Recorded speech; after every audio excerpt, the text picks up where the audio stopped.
Good evening, guys, gals, and non-binary pals. We're back with more Shadows of Loathing. As welcome in. Congratulations, you are the winner of the As Callie Gambit with that first comment. Welcome, welcome. Yeehaw! Hey, Chris, how's it going? Oh no, crushed your own dream tonight. How are you though? How's your day been? How's your weekend? They never expect the return of the As. Kind of like the Spanish Inquisition. No one expects it. I hope everyone is well, though. Still reading One Piece. How far are you? Where are we at now? Because I think you were past chapter 100 last 163. Shit, you're making progress. But As, how are you? How's your day been? Little housekeeping. It would seem that we are nearing the end of our journey as a jazz agent. I think I've got 2, maybe 3 streams left for Shadows Over Loathing, which means you are running out of time to decide what game I will be playing next. There is a poll live in my Discord to determine what game I will be streaming next after this. You have until I finish Shadows Over Loathing to cast your vote, at which point democracy rules, and the game with the most votes is what will win and I will play next. Jeeves has ever so kindly posted the link to the server in chat, and if you're catching the VOD over on YouTube, the link to the server, along with the rest of my socials, can be found in the video description. YouTube has granted me permission to put links in there yet again. What a glorious day! The games that are up for your consideration one more time are Stray, A Hat in Time, Spirit Tea, Untitled Goose Game, and Stardew Valley. Stardew Valley is still in the lead. If you would like to solidify its lead or change the outcome, cast your votes. The day has been a long mess. I'm just happy to be home, thank fuck. As I feel that in the depths of my soul, that has been my week. The universe decided, you know what, Raine? This week is not going to be your week. You're nothing. You're gonna get all of the answers you don't want. You're gonna have a migraine, and work is gonna suck. So I feel that, friend. I feel that. I hope that you're doing a little bit better though. And I mean, today is done. Tomorrow is a new day, right? They asked if I would be willing to go in tomorrow because we had a few sick calls, and I said abso-fucking-lutely not. Normally, I don't mind. I don't generally like saying no. But if I went in tomorrow, that would put me at like a 9, it's either 9, 10, or 11 days in a row. And I can't do it. I'm in so much pain. I've got like something pinching in my neck and it sucks. And I need tomorrow off. TKO Mike! Hello! Welcome in. How are you? How's your day been? Work 6 days in a row. Do you want to work tomorrow? Fuck, exactly that. No, go away.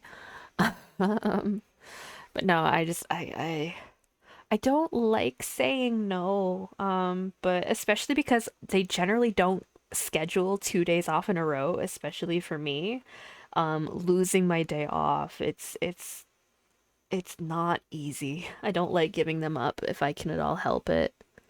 Like, if I was switching it, it would be fine. Like, but it would be like just straight up no. You have 10 in a row. Like, I can't do it. My body can't take it. And unfortunately, having physical limitations, chronic pain doesn't lend well to overworking. Bloody what? Exactly. And like again, I don't know what it is about holiday weekends and tourists from America land, but like fuck. They've been brutal this weekend. And I don't even like. What do you take American money? Yes, but you're gonna get Canadian change back. What the fuck? Where do you think you are, friend? You're not in America land. I don't have America land money in my register. Not that I can tell your bills apart anyways. Jesus. Your money gives me a headache. At least Canadian money is color-coded. Or, do you have this specific drink from the American stores? No, I do not. Tell them to give you their jewels. Wave a cutlass. I would be fired, unfortunately, because that would be considered a weapon, and I cannot have weapons on the premise. Not to mention being the joint health and safety representative. That's not a good look. Doing good. Been playing Black Myth Wukong. I was just watching another streamer playing that. Like bits and pieces. They're having their, I think it's their 2-year affiliate anniversary, and I think they just hit 5,000 followers, and that's what they've been playing. A healthy cutlass. Define a healthy cutlass. What makes a cutlass healthy versus unhealthy would be my question. But no, tourists have been wild this weekend. I don't know what it is about holiday weekends, but jeez. It has been something. But TKO, how are you liking Black Myth Wukong? And then you also were playing, was it Dragon Age? I feel like it was Dragon something. I'm not good at names. Was it or was it Dragon's Dogma? The cutlass is in good health. I mean,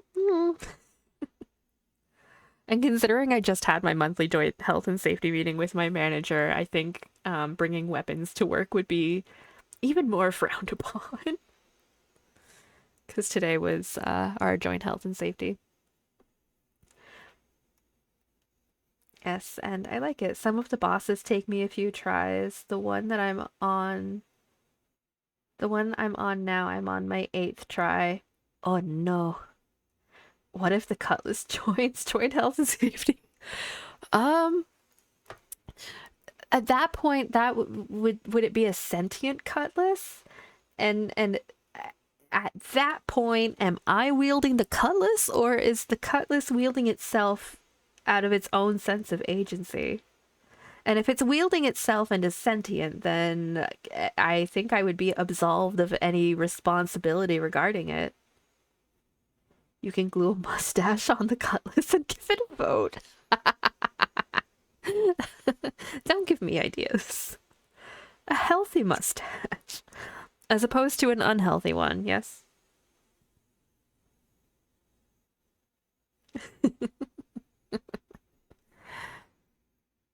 Oh gosh. Yeah, it's waxed. like waxed as in it has wax in it, or like because if it's waxed off, then there's no mustache left, right? Like curled or like styled with wax, like a pomade. Do they make? Oh, I guess they would make mustache and like beard pomades and stuff. Do they not? I don't know. I'm not in possession of either a beard or a mustache. No, like beard wax. Okay, okay, okay. I see where we're going. We're good. We're good. We're good. I got it.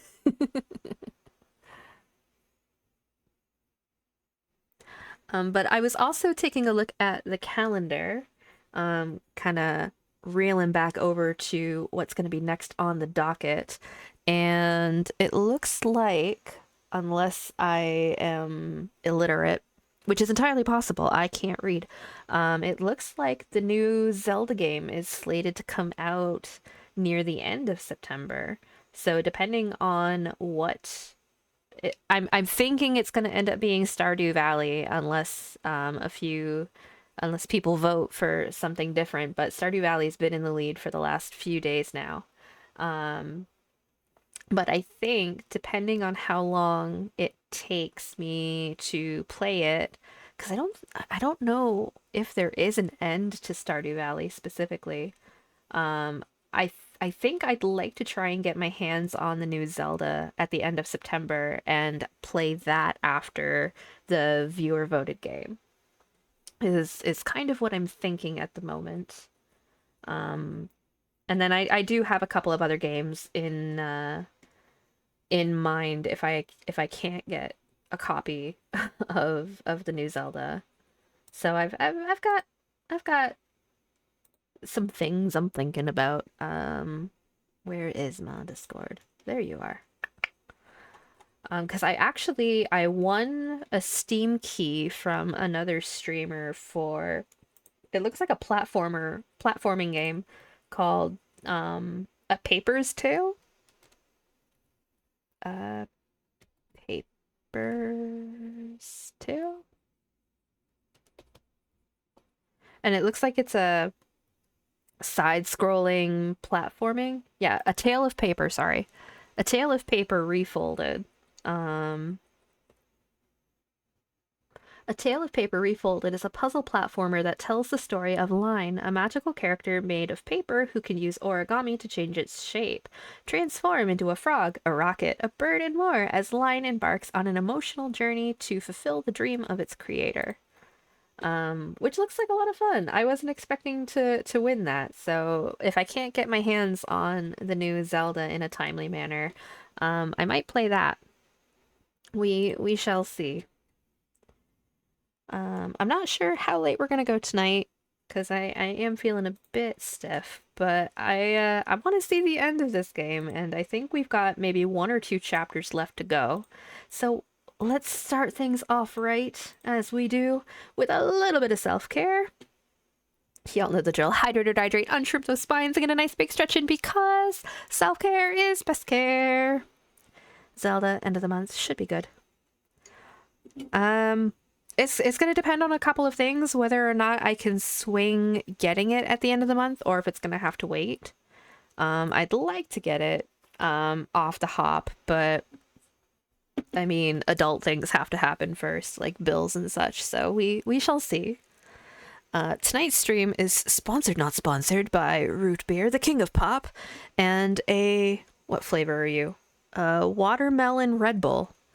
Because I make responsible choices and drink Red Bull quarter to midnight. A little bit of ASMR in here for us. Wait.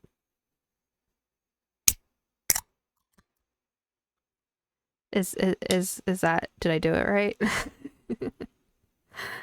Alrighty, but we should be getting into it, I think. Let's see, where are we at? We'll say that gameplay starts at... we'll say 17 minutes for VOD posterity. That shit was crisp. Thank you, Blue Yeti.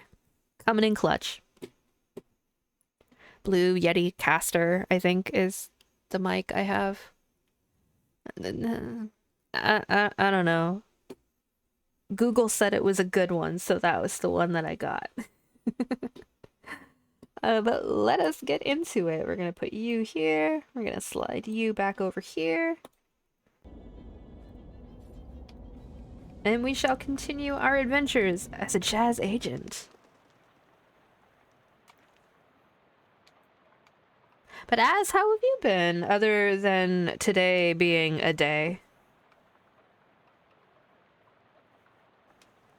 It's a shelf for knickknacks and tchotchkes. There's an old rag doll on the top of the shelf. Must have been left by the previous tenant. The music box from the Molras house still sits on the shelf, just waiting. You steel your nerves and turn the crank.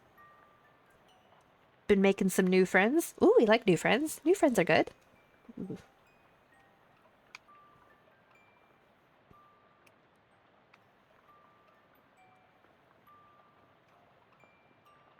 And went out with some old ones too. Very nice.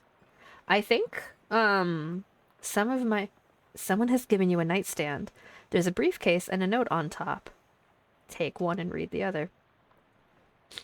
Raine, the quality of your work at the distillery has been noted as excellent. We will contact you in a telephonular manner with further opportunities. You got a briefcase full of meat. Honest work for dishonest pay. Some of my buds that I've hung with since middle school. Aw, that's wonderful. So it's a very warm feeling. Yeah, I think some of my friends are planning on sushi at some point in September, I think. I'm hoping I can swing it. As you leave your room, you notice a letter opener stabbed into the door, pinning a sheet of paper to it. Hey, Jessica, what's the document knifed to my door? I didn't look. Figured it wasn't any of my business. You didn't see anybody come into this room and try to murder my bedroom door with a letter opener? I was busy. You got a letter opener and an income tax past due notice. Dear Raine Twitch TV, a recent audit of your last tax return shows that you have an outstanding payment due of 13 meat. Please settle the balance owed at your earliest convenience, otherwise penalties and interest will be assessed at a rate that most people will find very surprising and will continue to be assessed repeatedly at short intervals. Taxes? To the shadow government? Is that a joke? Even when the government is corrupted by shadows and mostly spends your tax money on evil, you still have to pay taxes. Even evil potholes need to get fixed. I only owe 13 meat. Well, meat's meat. Fine. Where do I pay this? The IRS office is in Government Valley. Of course it's Government Valley. Where is that? Down the coast a ways. It was the nexus of all things red taped related before things started getting weird.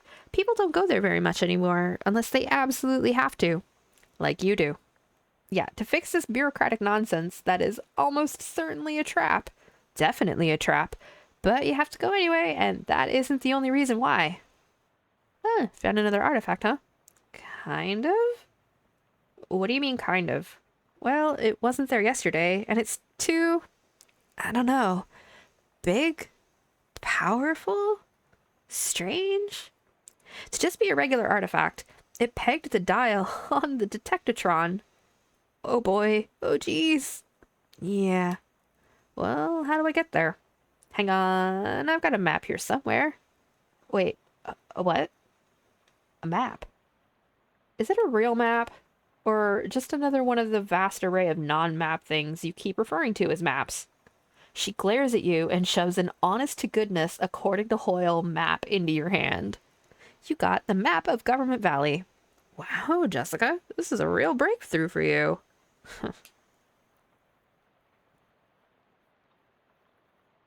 Looks like we got a message from the mob. What up? You check the message pad next to the phone. There's a note for you. Call Don T. with a phone number. Don Toblerone verbalizing. Hi Don, it's me. Splendiferous. Splendiferous?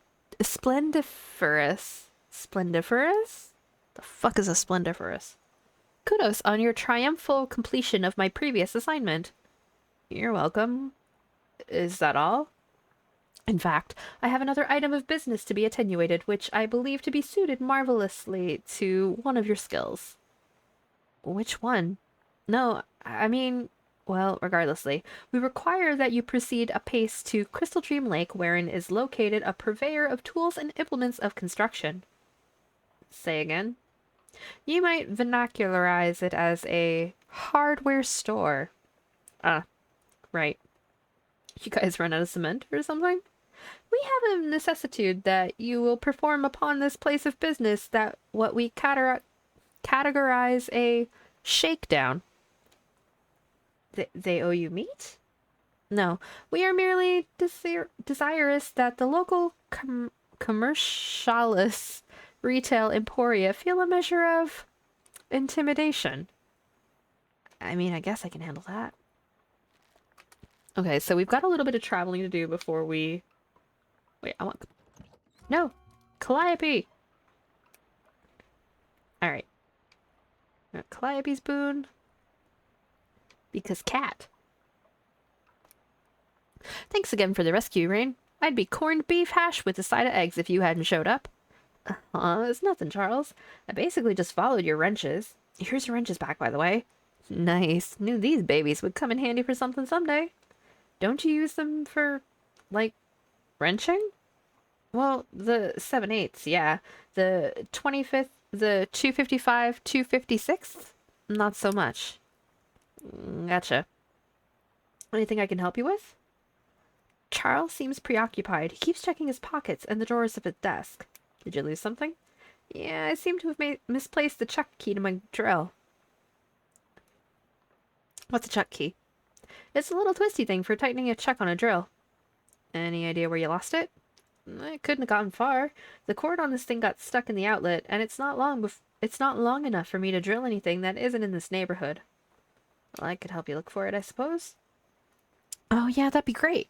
Like I said, it's gotta be nearby. Just wander around. I'm sure it'll turn up. There's a button on your map labeled Wander that will allow you to have a random encounter without going anywhere.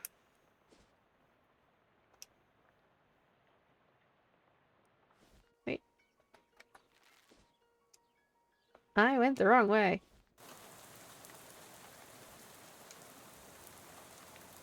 You notice a pile of yellowish-white grit in the middle of the road. You catch a whiff of it and identify it as muscle corn. Must have fallen off a truck and then been run over by a series of different trucks. Powerful stuff. Shouldn't let it go to waste. You got powerful grit.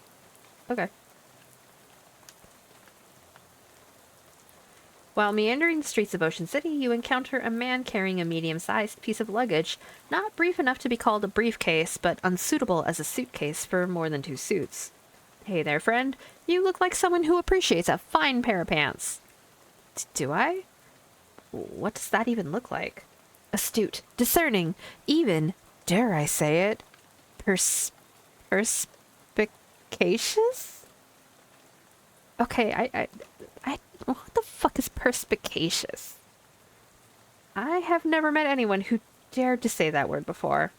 Listen, I got a pair of pants here that is gonna knock your socks off. What? He opens his case and pulls out a pair of slacks that are oddly stiff and shiny. Feast your eyes on these babies. What's up with them? They're waxed, guaranteed grease-proof, and they're yours for only 20 meat. Absolutely. Sure. Okay, we're gonna go in here, because I'm pretty sure... Yeah, I saw your name in the visitor's book at St. Polycarp's. Oh, sure, I do a little whittling to pass the time now and then, and again, and sometimes I go to Polycarp's to look at their gargoyles. Here, have one. He opens his desk drawer and tosses you a little wooden gargoyle on a leather cord. You got a gargoyle charm. Oh, neat. Thanks.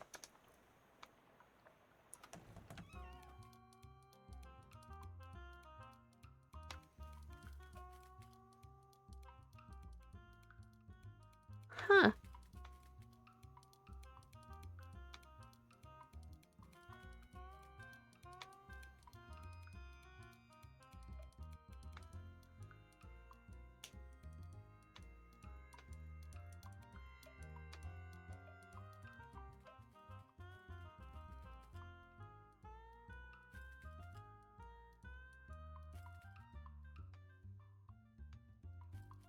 Okay.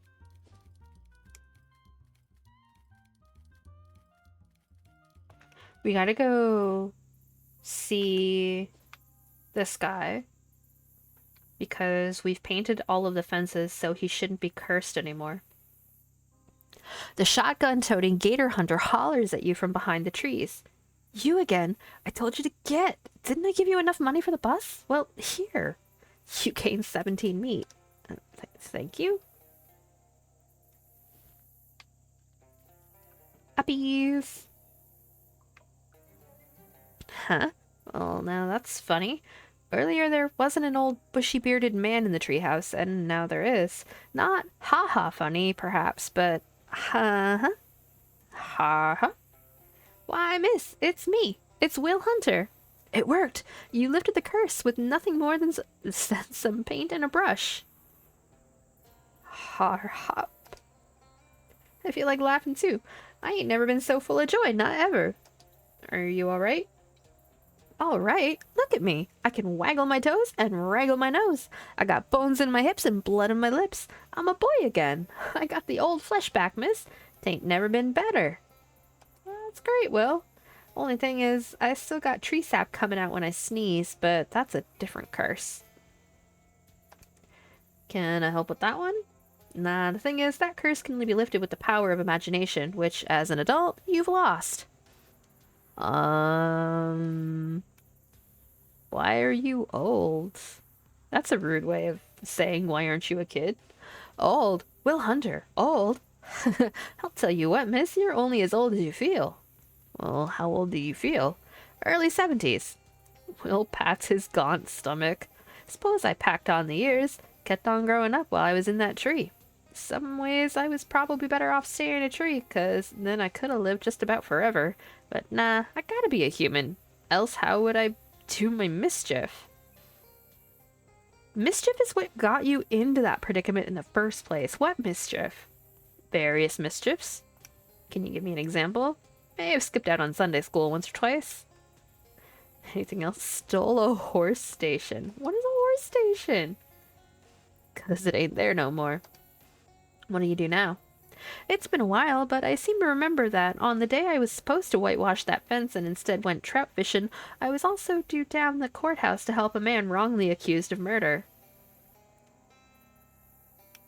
How long ago was this? July. Of what year? Well, I'd say 1876. It's 1928. Yikes. Reckon I shouldn't stop for breakfast then. Let's hope no trout distract you on the way. Why, you heard about some? Well, I'd better be off. Oh, hold on now. You got me out of that tree, ma'am, and Will Hunter weren't let that go unrewarded. It's not necessary. Nah, I want you to have this. 'Tis my greatest treasure, the shiniest thing Will Hunter got. A sure enough crystal. A not so shiny marble. Well, thanks again for painting them fences. Thanks, Will. Pleasure. That's a real good marble, too. You can play with it, keep it in your pocket, or put it in your mouth to talk worse. Okay.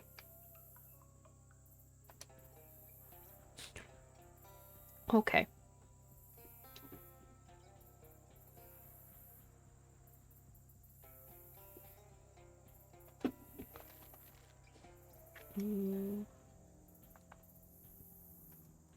Need to go find more fish people.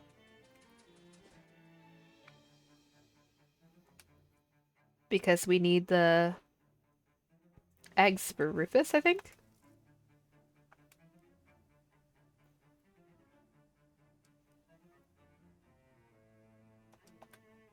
How many eggies do I have?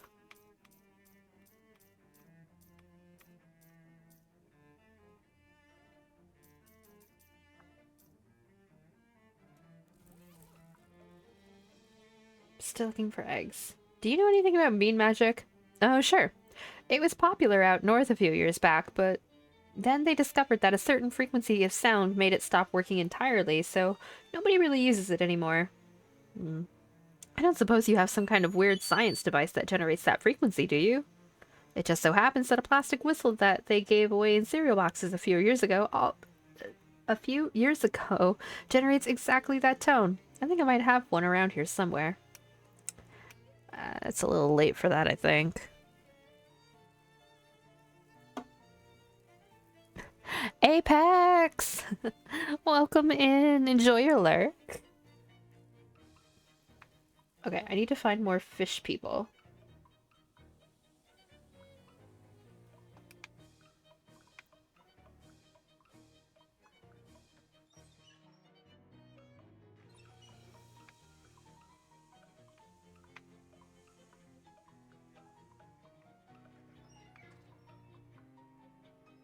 The hex rock quarry is prohibited except with written permission from the geology department or a very good reason.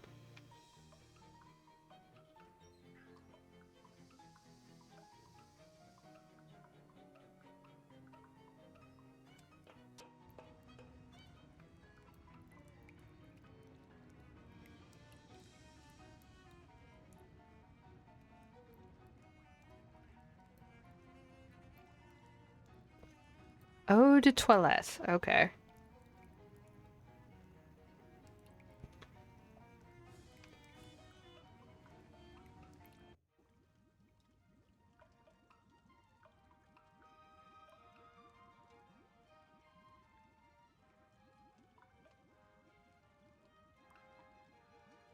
Mm-hmm.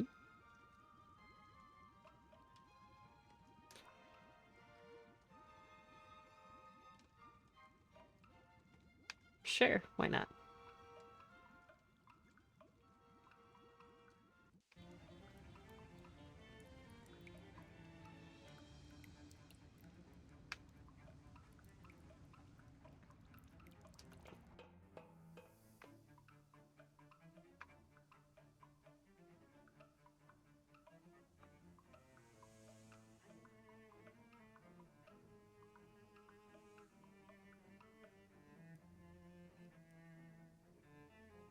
The rat looks at you with a hopeful expression on his tiny rat face.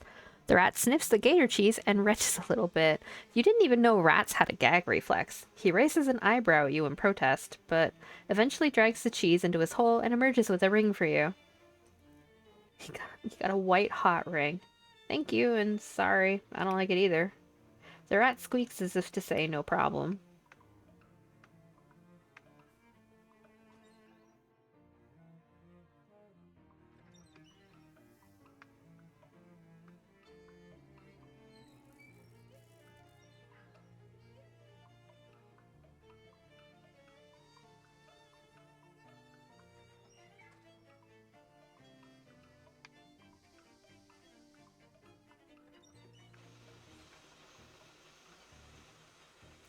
Doors painted shut.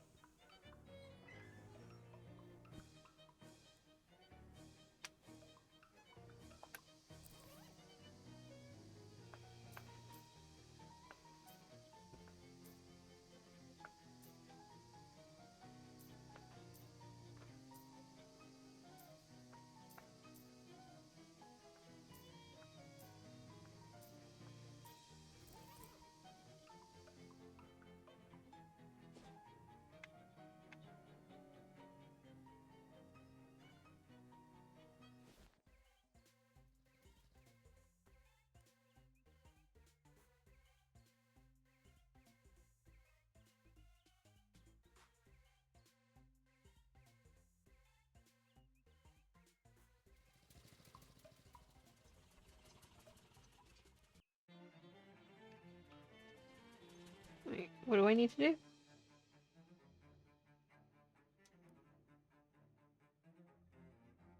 Lambda, iota, theta.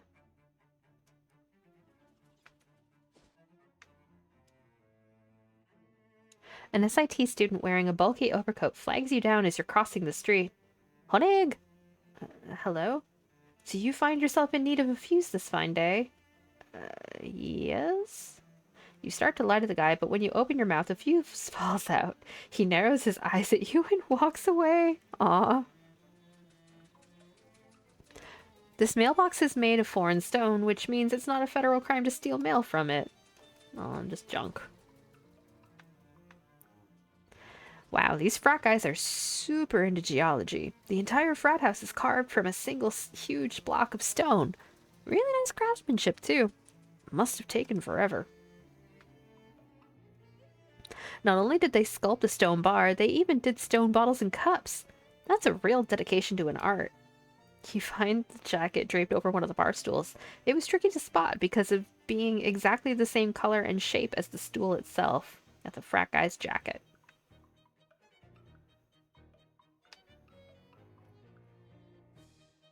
The solid stone couch looks uncomfortable, but it's still in your top 5 frat house couches. It's a real struggle to lift the couch, but you managed it and you got 195 meat. Nice.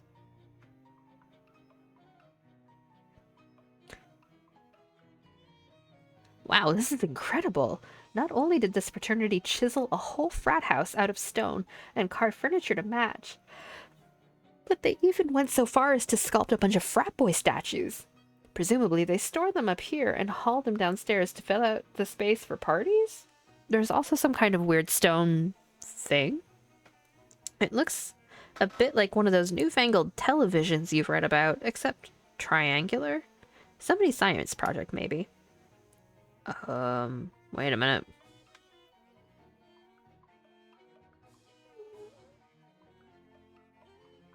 Wait.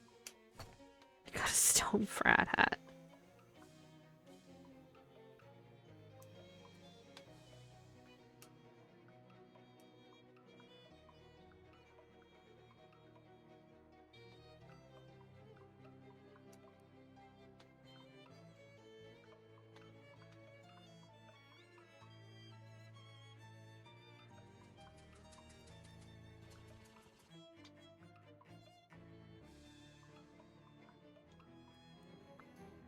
I found your jacket. Here. Oh, wow. Thanks. But that's much better. No problem. This cat is writhing around in a pile of catnip in either agony or ecstasy. You deftly avoid the flailing claws and gnashing teeth and give him a little scratch on his chin. As you do, you see his collar, which reads Sprig. New cat unlocked. Rub his belly. Wait, no. I want Sprig's boon. Oh, kitty.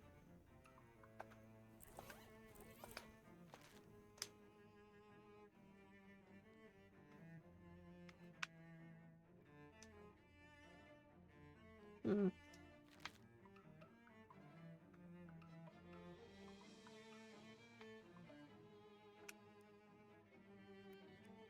Let me paint it.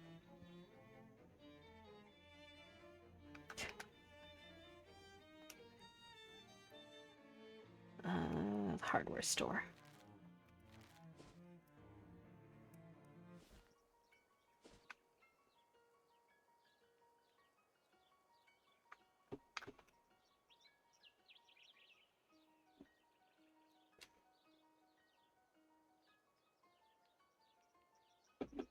An oddly rectangular brown rock catches your attention, and on closer inspection, it turns out to be a completely rusted and partially sunk into the ground old pre-war soda cooler, although someone fitted a meat-operated lock onto the door at some point.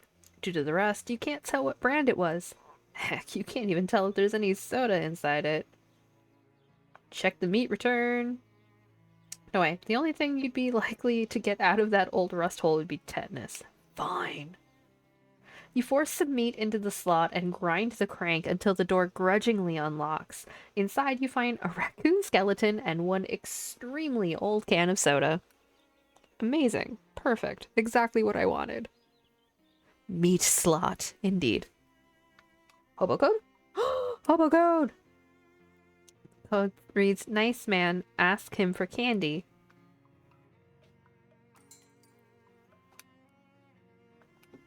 Do you have any candy?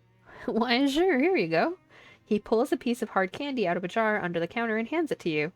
Thanks. I've been asked to shake up some of your merchandise. Come again?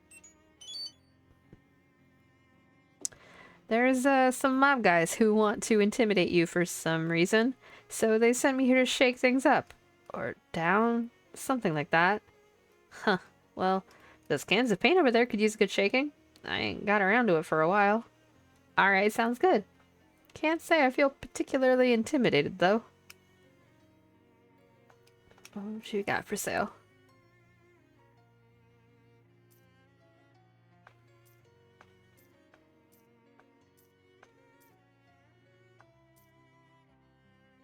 Hmm.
Alright, what books have I got?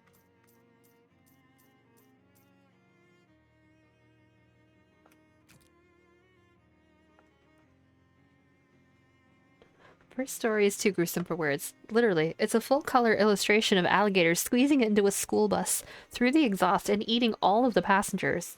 Chilling. And all the more so because it could really happen.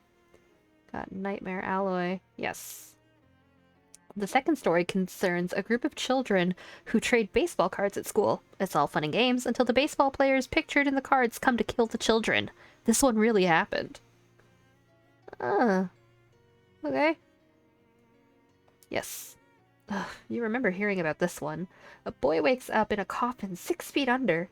This terrified you as a kid. Now, you're more disturbed by the part where the boy gets out of the coffin and spends the next 40 years self-medicating his trauma until he dies of alcoholism. Fucking mood, yeah. The old tale of Farmer Borge and his daughter. You'd hate to run across them on a rainy night. Hey, but wait a minute.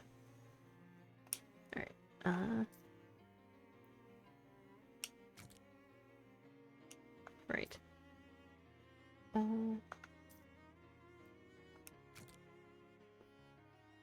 Do you want to do the frown muscle exercises in the back of the book? Yes. You go through the exercises. It's a lot of work, but you end up with the tautest frowning muscles you've ever seen. It makes you want to smile, but you can't anymore. Test your newfound abilities by frowning at the book until it bursts into flames. Okay. Ooh. Study the book further and learn the secrets of different noises and how they affect different muscles. If you do, tricky timpani will also increase your moxie by 3. Yes. You learn that in addition to harming the savage pectoral muscle, the music can also soothe it. You get so relaxed because of your newfound knowledge that you carelessly misplace the book.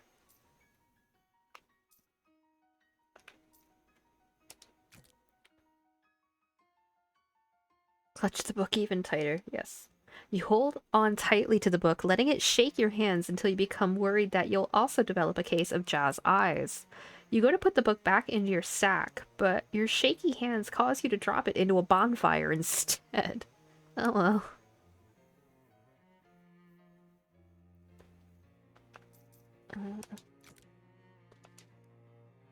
You read through of all of Greta's wackadoo rituals. You and your familiars bond over how lame it all is. Donate the book to a nearby thrift store just so you don't accidentally read it again.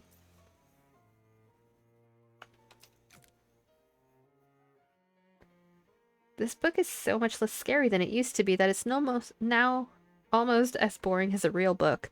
Having read the first 10 chapters, you are ready to dive into the surprising and elusive final chapter. The final chapter has a density of information that is going to take some time to parse. There are some mutton recipes, for sure, but also detailed information on basically every other kind of meat that exists. Do you want to foray into the text? Absolutely. The chapter goes into dismaying detail about all kinds of meat, and you glean some useful facts that will help you find more meat than ever before. You can further enhance your meaty expertise for plus 10% meat drops if you have the time and energy to devote to it. You know what? I'm okay with that for now. This book was banned at school when you were a kid. The principal didn't think stories about dentists eating patients' teeth were appropriate for children, which is funny because that's exactly what ended up happening to him. And then you did have to hear about it. Yes. The more you read, the gladder you are that you didn't have access to this book as a child. Then again, it might have prepared you better for the nonsense you're dealing with now. Okay. We're good.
Molly notices some tin cans scattered in an alley and stops to stack them into a pyramid. Let's do some bean shooter practice. Every little bit helps, and anyway, my finger's getting itchy. Seems like maybe we shouldn't be shooting guns in the middle of the city. Baloney. It's copacetic. Copacetic? Copacetic? The buzz here ain't worth a plugged nickel, and who else is gonna raise a beef when we're clearly healed? I'll take your word for it as soon as I figure out what it was. The two of you take turns shooting at cans until you run out of cans. Okay.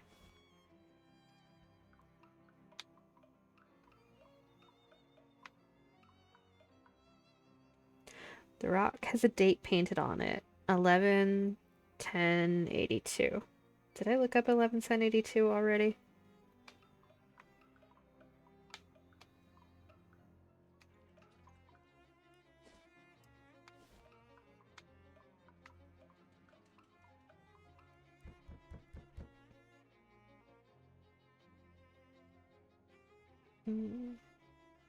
Huh? What was it? I'm from the Municipal Census Bureau. There's nobody here but me and these 4 urns. Urns? 5 urns. Go away. I want to ask you about the poor quad. Alright, you better come in. Huh?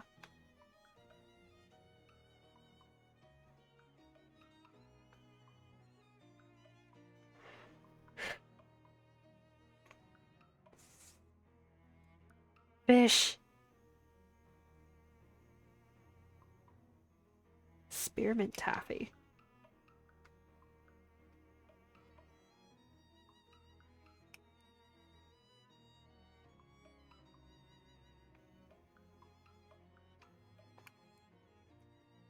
What do you want?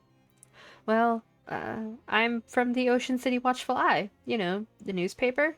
Don't trust newspapers, nor newspaper reporters either. Well, nor otters. Fortunately, I'm only one of those 3 things. Can I ask you about the porquad? Ain't nothing to say. Storm blew up unexpected. We hit a funny rock. All hands lost. That was decades ago. Why you bothering me now? Well, it's a slow news day. What was funny about the rock? You ever see a 30-foot black basalt obelisk sticking straight up out of the ocean? Can't say that I have. Me neither, and I'd been sailing that route for years. So I guess when you said funny, you didn't mean it in the haha sense. How many men were in your crew? There was Pegleg, Handsome Jeff, and Less Handsome Jeff, and old Barnacle Face. He looks askance at the row of urns. And, the other one, so 5. What was the 5th sailor's name? I ain't recall. He was new, just signed on for the last voyage. Didn't talk much. Eerie fella, to be honest. Eerie? Spooky. And that's all I gotta say about him. What's with the rocks in your front yard? I ain't know nothing about those, except for the date marker I put. Did they just come with the house? New one pops up every once in a while. What's that got to do with anything? Well, nothing, I guess. You have a lot of urns. Crew's bodies washed ashore after a time. Didn't figure they'd want a sea burial after what happened, so I had 'em cremated. Well, except that 5th feller weren't never found. I ain't recall how that urn got here. He was a member of the crew, right and proper though, so he got just as much right to be here as any of them. did you ever visit that little cathedral? Hmm? Sure. Used to go and pay my respects once in a while. Back before my niece started acting up. Got plenty of urns to talk to right now. Right here, though. Talk to the urns? Yep. We shoot the breeze. Relive old glories and such. You say that like they talk back. They do. And I can see from your face that you don't believe me, so you can ask them yourself, landlubber. I guess I'll have a chat with your urns then. Fine, but if you got any more questions for me, ask them now. I'm tired of all this chit-chat. A plaque above this urn says, Peg Leg Johnny. Hello? The urn doesn't respond. Anybody there? You look around to make sure the captain is asleep, then mutter gruffly to the urn. Yar there, Johnny. You can speak freely now, sailor. I got rid of that no-good landlubber. A muffled, youthful-sounding voice replies, Yar, captain. What you want, anyhow? Nothing of import. Your basic landlubber prattle, trying to sell newspapers and like that. Paint, no, never mind. Aye, aye, captain. So, how are things? Oh, no problems, captain. Everything's shipshape. Always happy to chew the sea biscuit with you, though. So, how ye be doing there, handsome Jeff? Smooth sailing, captain. You feel like talking over old times? Sure.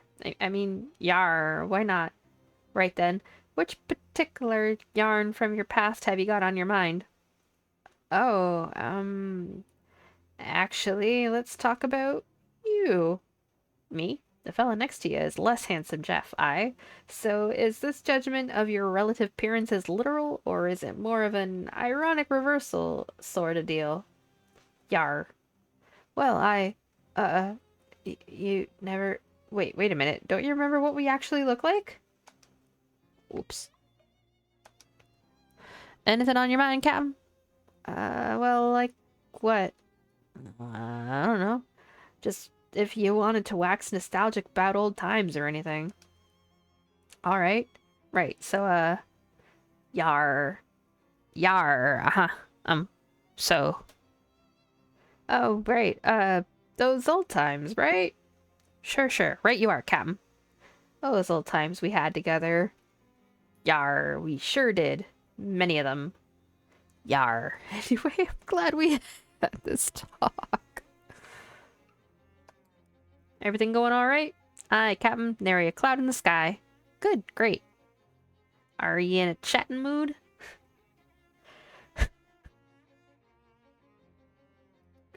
Sure. Yar. Well, you know me, Captain. A man of few words and all. Happy to listen, though. Right. Well, actually, I was wondering about your name there, Dar. Barnacle Face? What about it? Well, I was just wondering why. I mean, of course, I know why, but, if you have any insight into...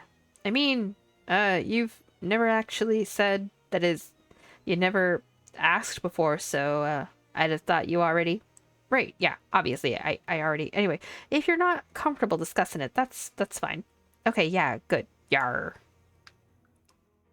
The plaque above this urn says, 5th Sailor. So, sailor, how goes it?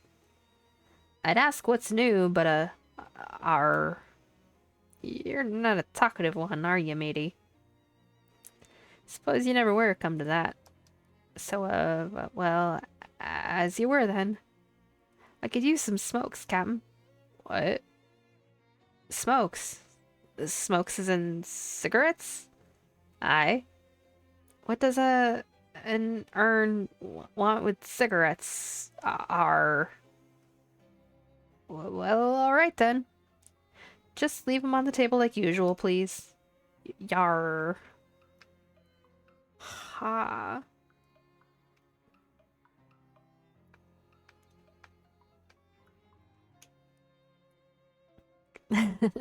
Thank you for the self-care, TKO Mike. Y'all know the drill. Hydrate or dihydrate. It's Red Bull o'clock.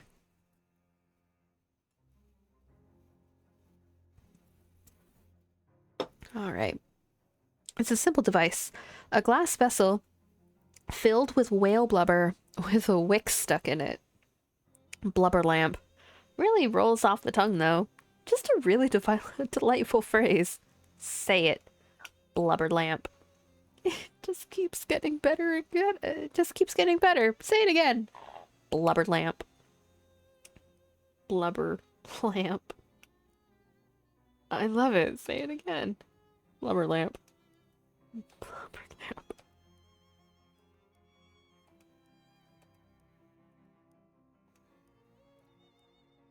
I don't... Aw. Maybe you're no fun. Okay, what if... Where am I gonna get cigarettes? Okay. 11, 10, 82.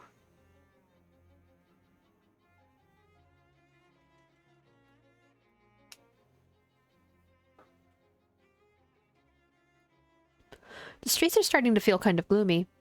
Not that it was a bright and sunny summer day before, but now the shadows are deepening and lengthening under ash-gray skies. And, well, it doesn't help that there's these dark tentacles stretching up to the sky, like infinitely tall pillars of blackness, with other shadow shapes drifting in and out and behind and through them. Wait, what? To be fair, those aren't everywhere, just a cluster of them around you, specifically, right now. Okay.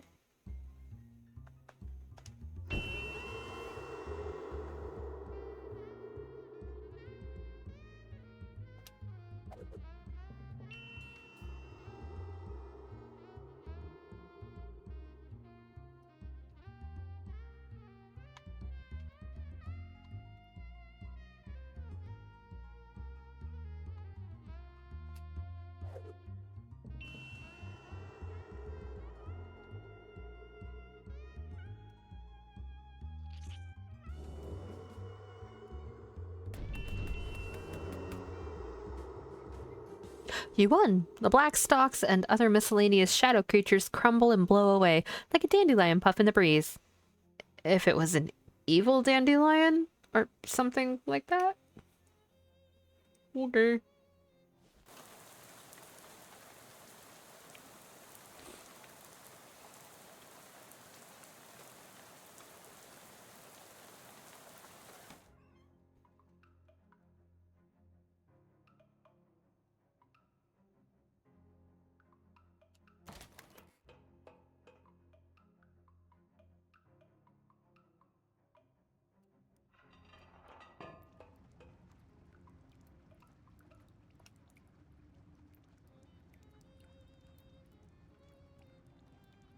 Sorted grease. A northern filth trout. And sorted grease. You step through the hole in the wall and down a short tunnel and emerge in front of a whole crowd of yelling fishmen. This almost sends you into a panic, until you realize they aren't yelling at you. They're yelling at two fishmen pummeling each other in a boxing ring. Looks like you've discovered a literally underground fighting league. The first rule is glub glub glub. The second rule is also glub glub glub. They are really going at it. This guy almost looks human, apart from the gill flaps and the big fishy lips. He's either commentating the boxing match or practicing to be a world-class gargler. Huh? We don't get many humans down here. Gluck, gluck, gluck. You here to bet or to fight? So can I join in on the fighting? Gluck, gluck, gluck, gluck. Sure, kid. Sure you can. Only rule-ish, bare knuckles only. No weapons. Plush. This is the title bout, and we can't interrupt it. Sharky and Tommy been going 21 rounds already. So if you want to fight, you gotta jump in there and beat them both for the title. What do I get if I win? He holds up a large tarnished brass championship belt, which is heavily encrusted with glistening fishman eggs. You know what? I'll do it.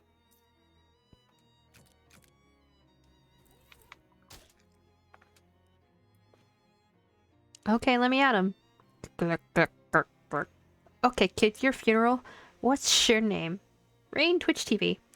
Ladies and glurg, a new challenger approaches. Facing Jack the Shark Sharky and Tommy Loughran for the championship title in round 21, it's Raine Chumbucket Twitch TV.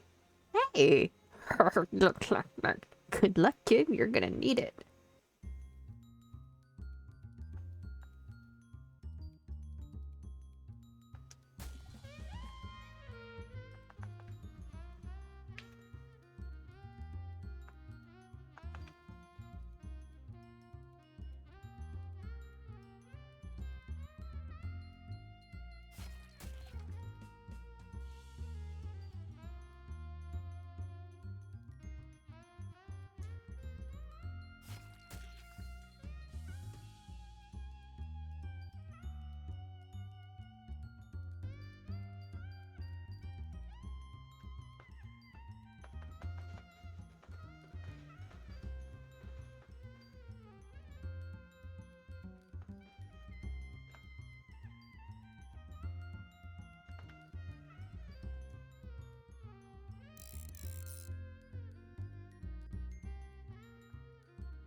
That's okay. That's okay.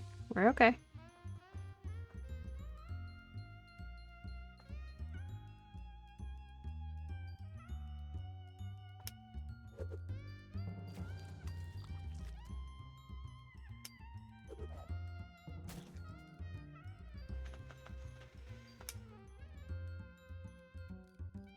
Yeah! You win. The announcer grudgingly gives you the championship belt. You scrape the eggs off of it and stash it in your sack. You got Fishman Row and the championship belt. Tommy and the shark pick themselves up and go back to pummeling each other, probably just for something to do.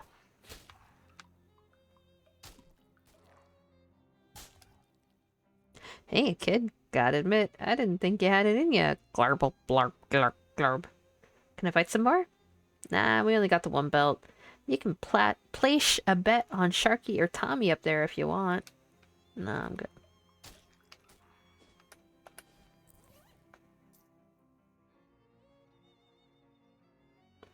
So I need one more.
This plaque has gone green with age.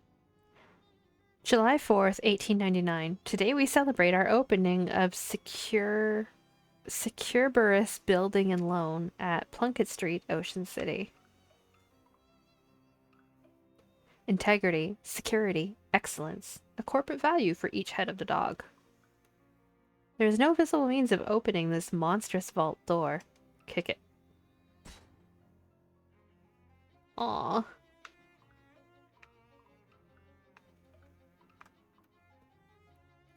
Standing by the cash register, you fantasize about what it would be like to have a service job instead of whatever it is you do.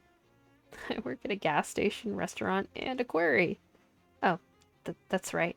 Open the cash register. The drawer is sealed shut, and there's no obvious way to open it. There's nothing you can do with the cash register at all, in fact, other than bang on the numerical keys as a toddler might. Force it open. The metal drawer comes loose with a firm pull from your powerful horse hands, but doing so triggers the bank alarm. Whoops. Ha.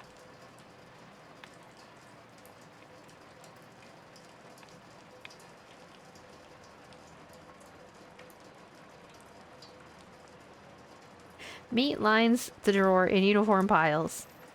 No wonder the banks are collapsing if this is all they've got in the till. Punch it.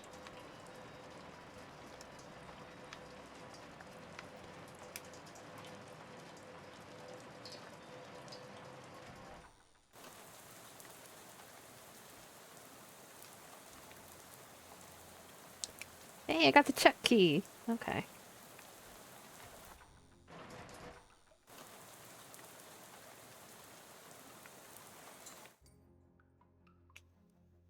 Hi, are you Bertram? I'm Raine, a friend of Charles. Well, heck, call me Bert. Please just punch to meet you, Raine. Any friend of Charles is a friend of mine. In fact, I'll give you the friend discount. What, really? Sure. Just assume that all my prices would be 10% higher if we weren't friends. Okay.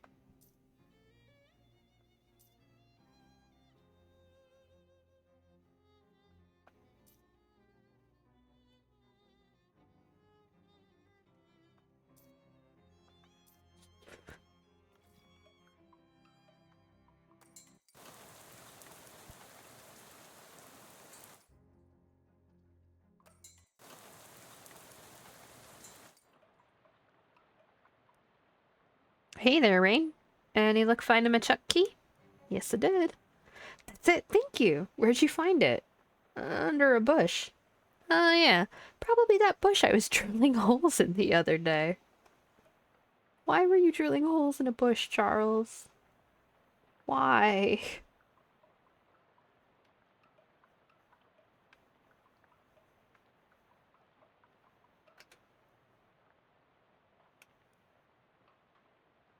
Wait, I didn't shake them? Whoops. I thought I shook them. My bad.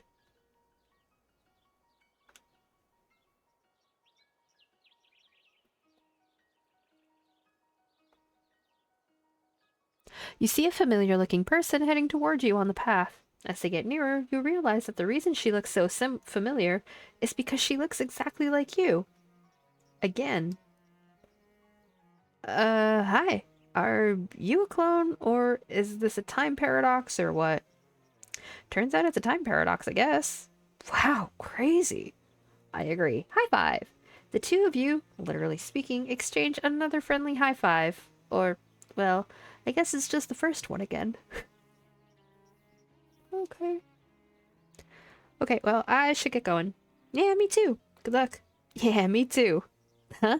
Oh. I'll have to remember that one. You did. Okay. Sure. Why not?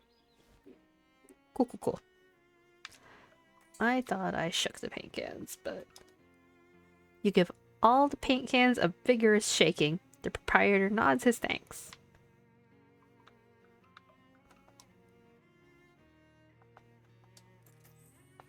Oh, right, we already looked.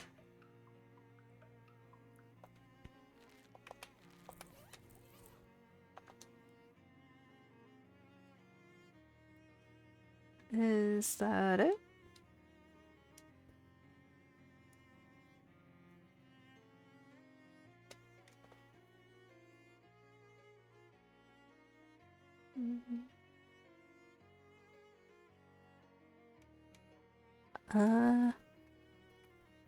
Shit.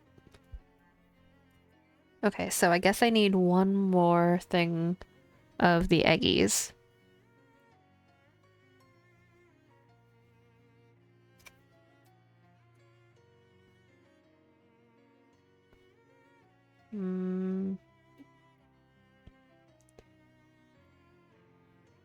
I wonder where we would get cigarettes from.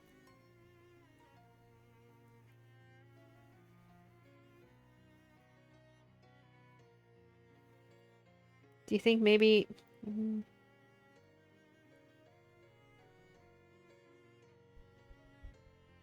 Would that be maybe a hobo camp thing?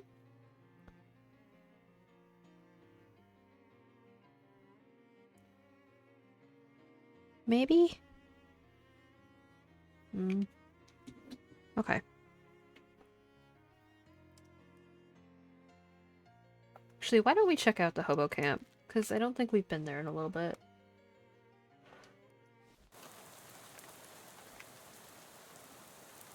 Yeah, okay.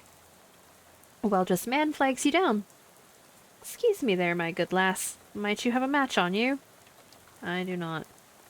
Well, that just won't do. What if you should have some cause to set something alight in the future? Here, take one of mine. You got a match. The man tips his hat to you and scurries off before you can thank him.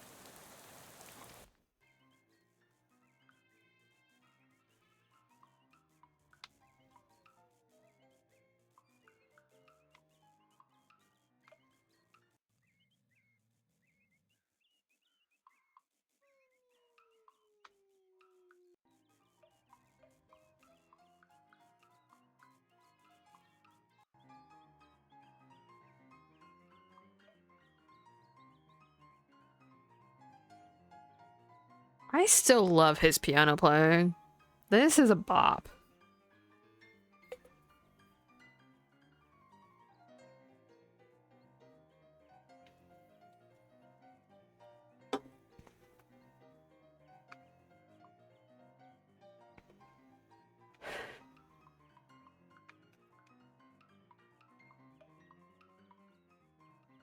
Oh yeah, the Moss Man. Hey, Clyde. Oh hey, Raine, right? Thanks for pointing me to this place. It's pretty neat. Everyone's real friendly like. Nice, so you aren't missing the solitude of the swamp? Nope. Turns out that's less important to me than just being able to sit still and not do much. I've been helping out by growing herbs for the kitchen here. Okay.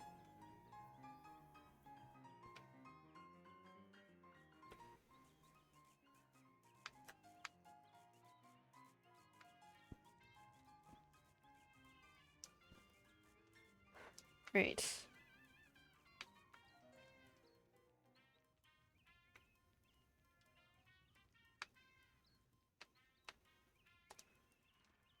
Raine, you get around a lot, right?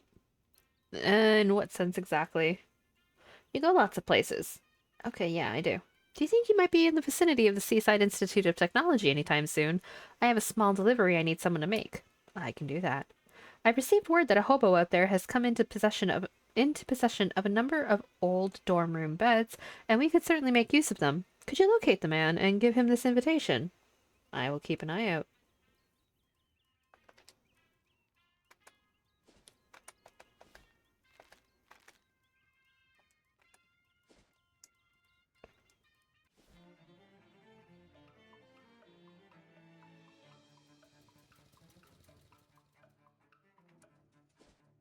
Mm.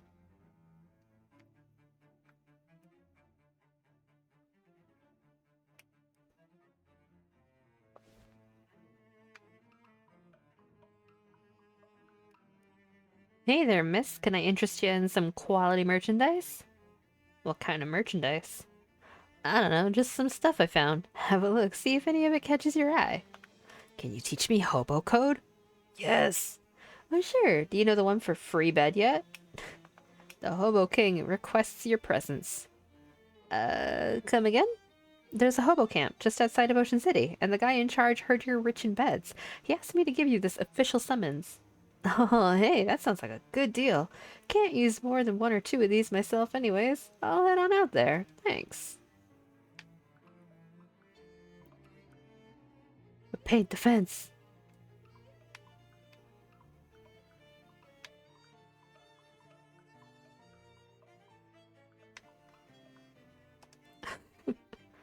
Bish, bish, bish.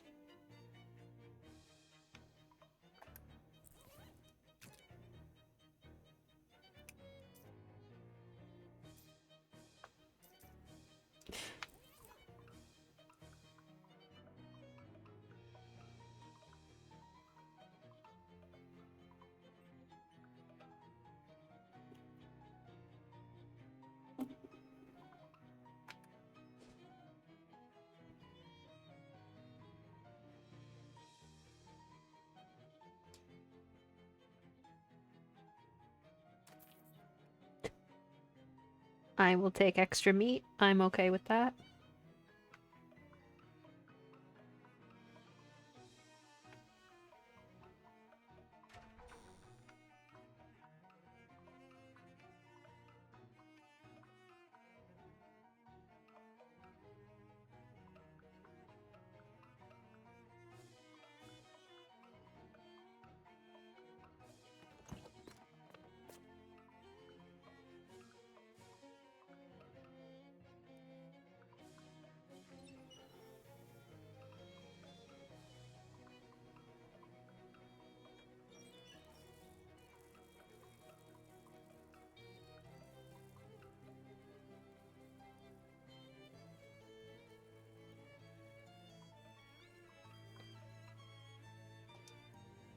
What's this robot battle arena door all about? That's my robot battle arena? Why do you have a robot battle arena?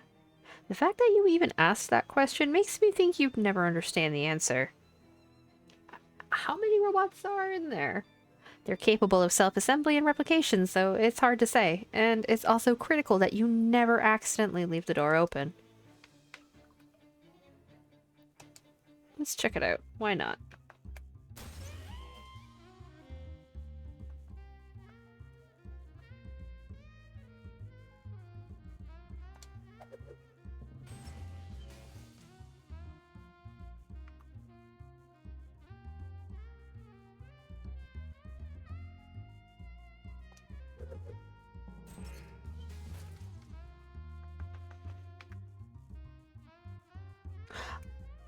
I didn't re-equip my gun.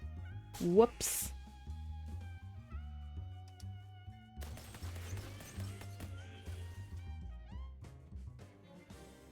Turtle the turtle!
This game could use a dark mode.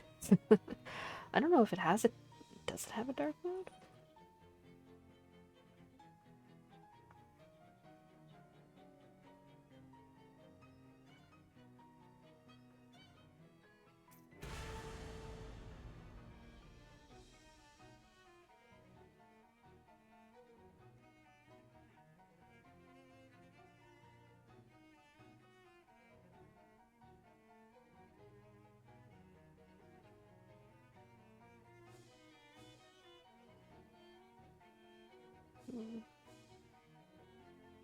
Just a general thought. No, that's fair. I wasn't sure if there was one.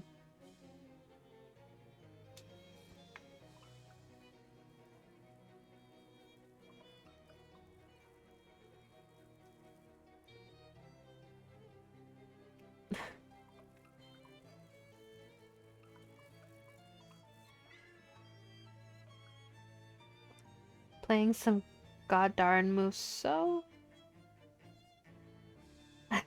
Thank you for the self-care, Apex. Y'all know the drill. Hydrate or dihydrate and untrimp those spines because self-care is best care. It's a root beer o'clock. Good heavens.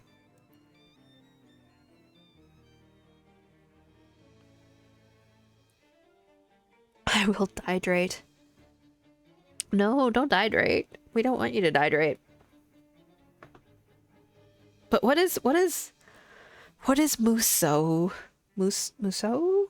Muso?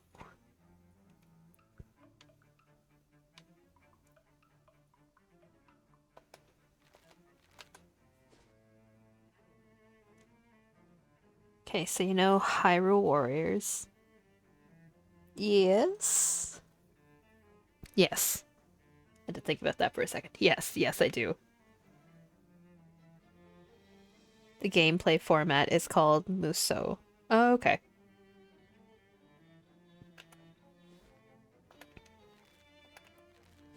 Where am I going?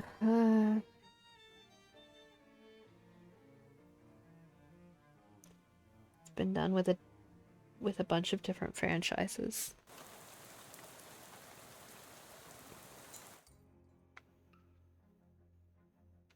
I'm playing a One Piece one? Nice.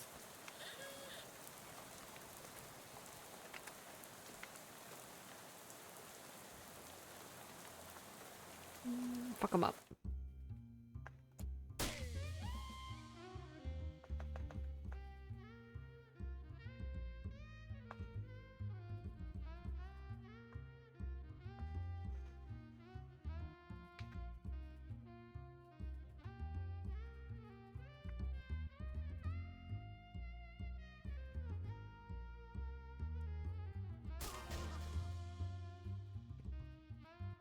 Fuck 'em up.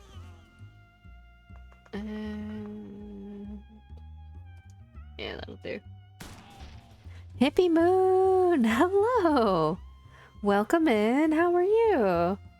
How's your day been?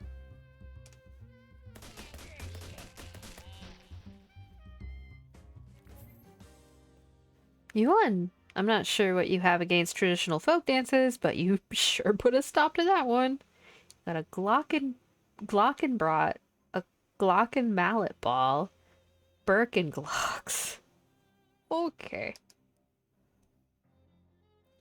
How's your stream going? So far, so good.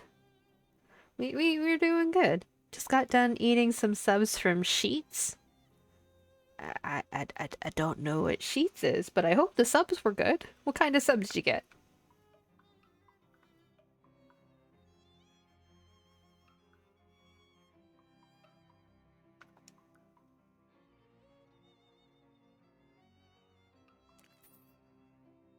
You got meat. I'll take it.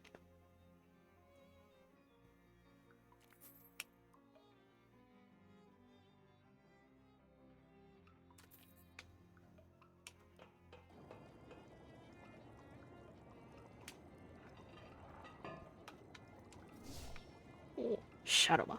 It's a gas station that has food to order there. 1,000 times better than Subway and cheaper. I mean, Subway is Subway. The code reads, emergency ring behind this brick. You pull out the brick and sure enough there's a ring behind it. Got a scabrous ring. What the fuck does a scabrous ring do? This ring makes it look like your finger got cut off and sloppily reattached. So like 7-Eleven? Okay. Yeah, fair. I got Italian that has original Italian Pensacola, and hubby got a ham and cheese. We add bacon. I mean, bacon makes everything better.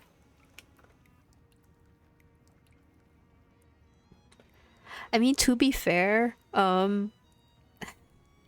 For some reason, grocery stores in my town right now have something against Barks root beer and haven't been carrying it. And Barks is my favorite, like, bottled slash canned root beer. So I may or may not earlier this week have made an Uber Eats order to 7-Eleven specifically so that I could get Barks root beer. See, I don't mind mug root beer, but if I have the choice between Barks and mug, I want Barks.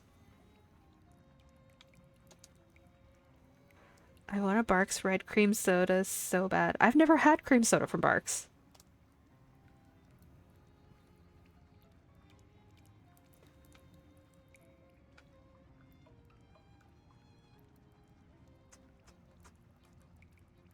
A&W, okay, so I want A&W if it's fountain A&W. It's not as good when it's bottled, like out of the can. It's not the same. It's not the same texture. And I find that when it's from the fountain, it's a lot more vanilla-y.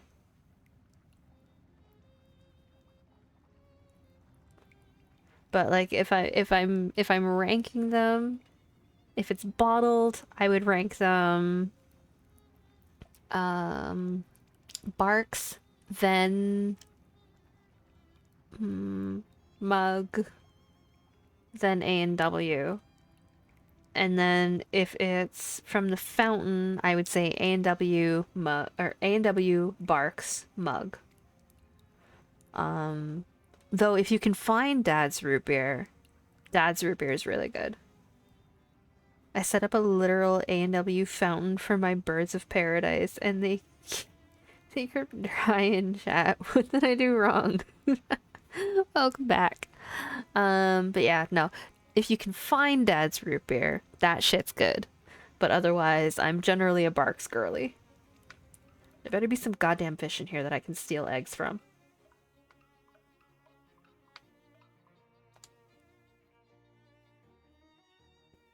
Hey, buddy, what's up?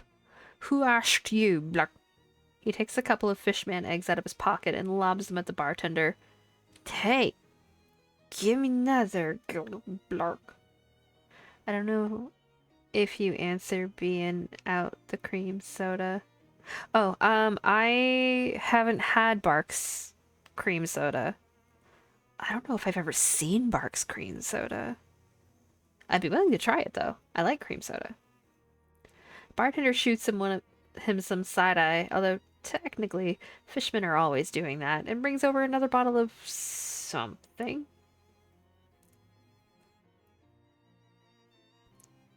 It's your favorite cream soda?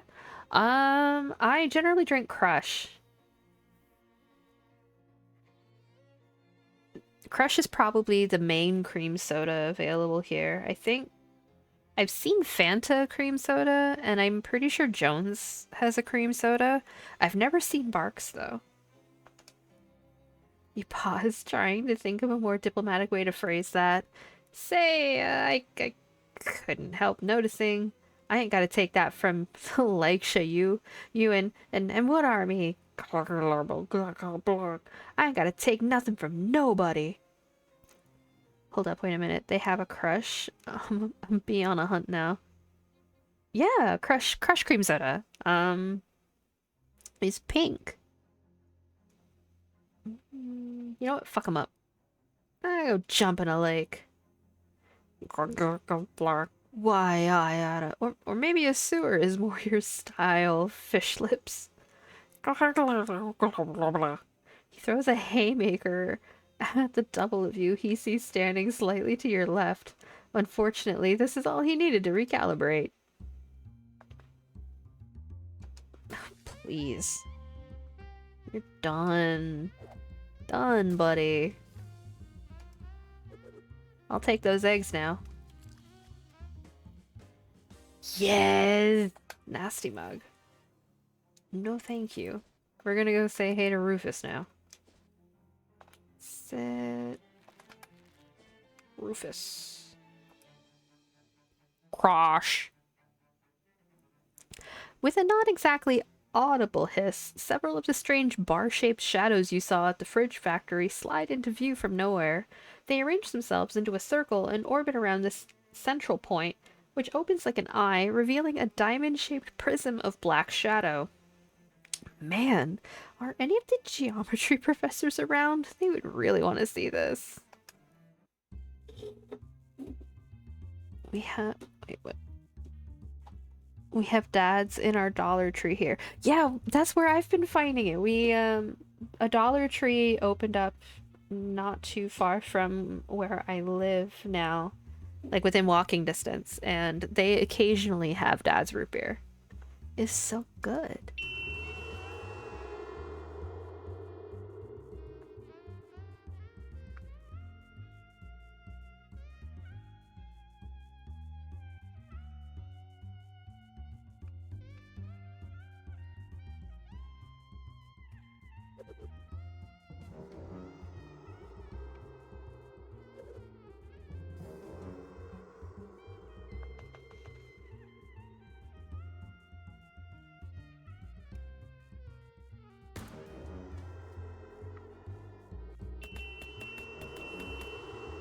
Okay, we're good. We're good. We're good.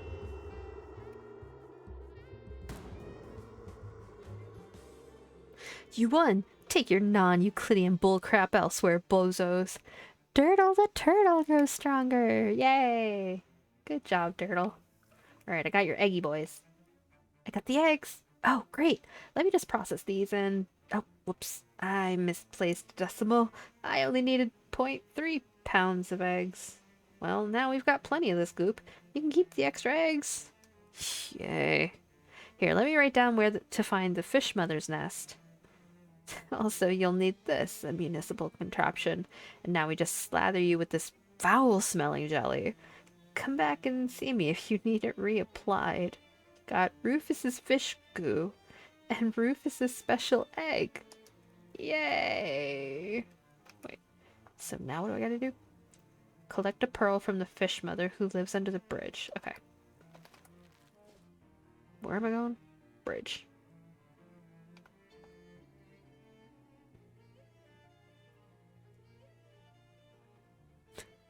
You turn a corner and encounter a very weird sight, and yes, I'm aware that your tolerance for things being weird is already pretty high at this point. There are 3 shadows here, this time in the shape of little people. They seem to be groveling and praying and twitching before a 4th little shadow figure, which is basically the same except it has horns and a little pitchfork. Like a cartoon devil. Is this meant to be some kind of shadow mimicry and or mockery of human religions? Am I maybe overthinking this? Probably.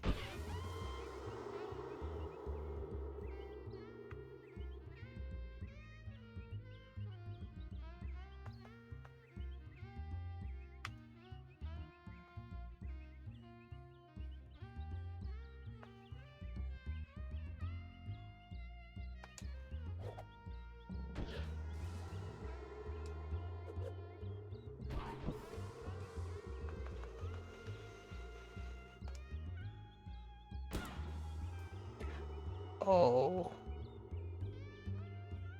Fuck.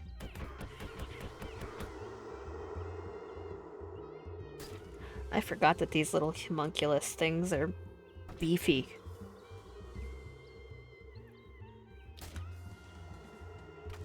I'm sorry, Molly. Okay.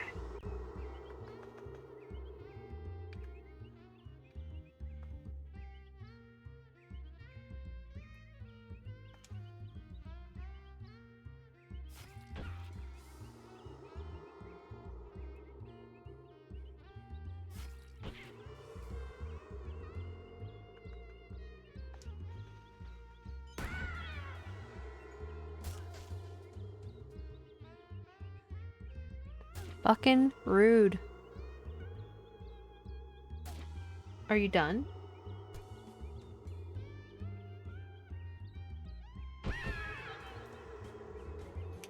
Cool.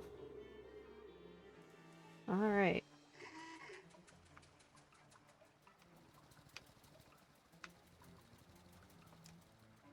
Fishing.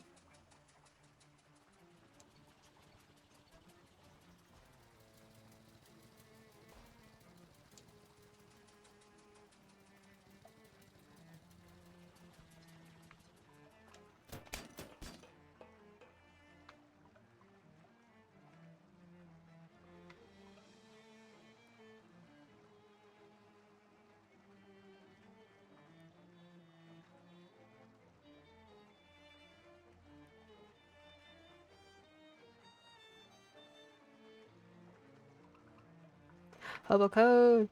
I'm hiding behind the next piling to the left. Come say hello. New friend.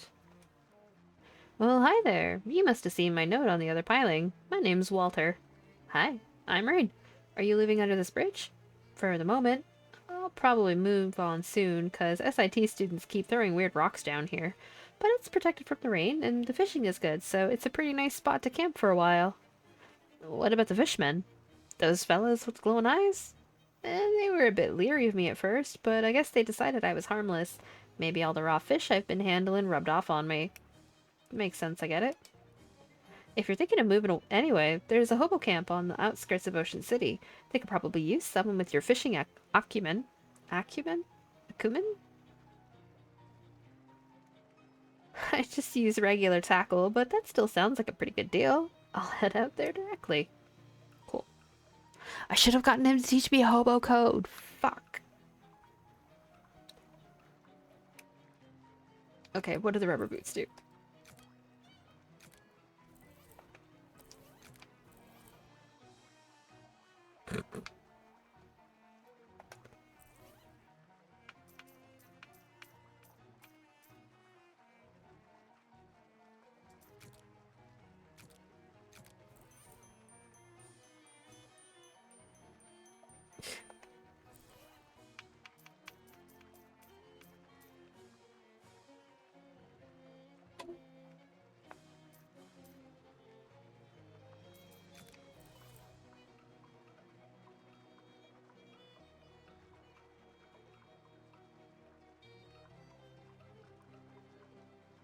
Alright. You emerge from that disgusting hole into a slightly less disgusting cave. Although let's not be unclear here. The cave is very disgusting. Wet piles of eggs litter the uneven ground, and you hear a quiet, gurgly breathing sound from the other end of the cavern. Let's get Rufus's stupid pearl.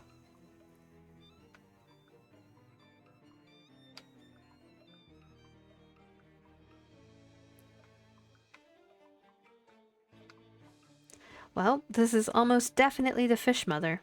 You hear a smooth, melodious voice speaking directly into your mind. You are a cunning and wily human to have bypassed the defenses of this place. Thanks? Don't ask how I did it. I already know. Fear not. The eggs I give my children to take care of are largely non-viable. It helps keep them out of trouble if they think they have responsibilities. Why have you sought out this audience with me, human? Well, it's about the pearls. Ah, so you are a treasure hunter, are you? You, who have killed 3 of my children, yes, I counted, have the further temerity to trick your way into my lair in pursuit of material wealth. It's not like that. Your words are the ashes of one whose pants are aflame, human. I will grant you no such boon. I didn't want to fight you for it, but I will.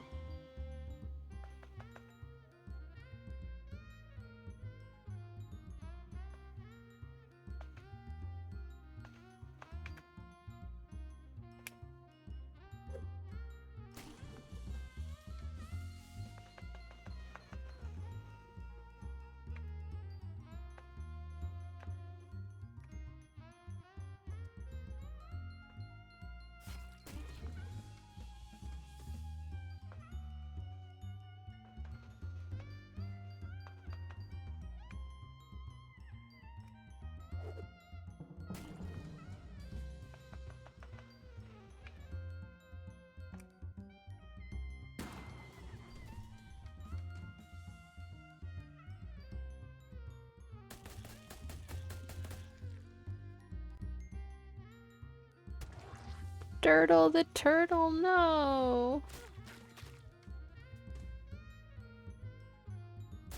Fucking rude.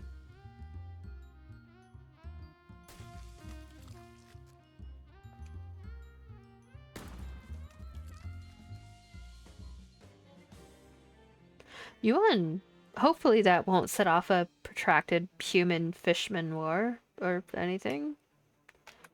Alright, we'll get this to Rufus. Nope.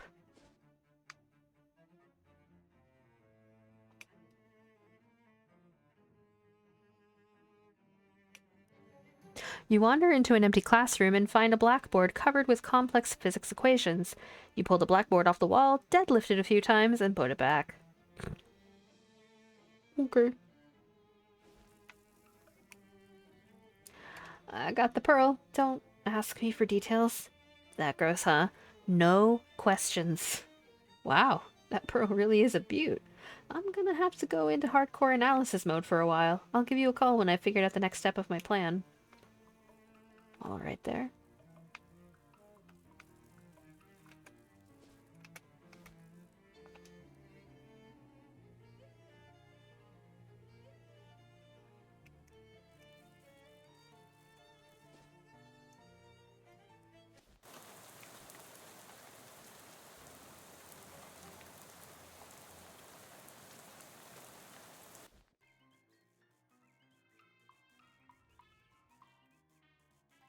Oh, hey, my messenger friend. I never caught your name. Hey, Ovid, I'm Raine. Thanks for pointing me here. Business is booming.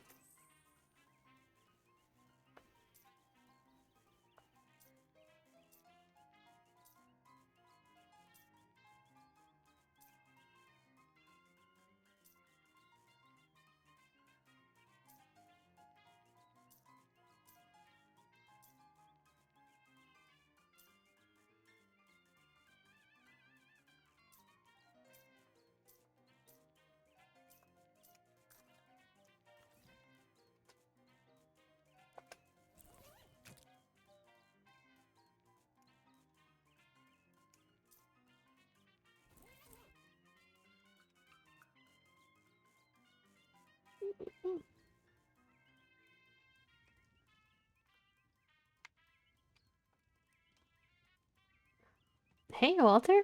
Oh, hey, thanks for telling me about this place. This is a fine little community. Nice, glad you're settling in. Yep, I'm accustomed to the solitary life of a fisherman, but it's nice to have some folks to come home to at the end of the day. And nobody's complained about the smell. Oh, good. Hobo code. Do you know any hobo code you could teach me?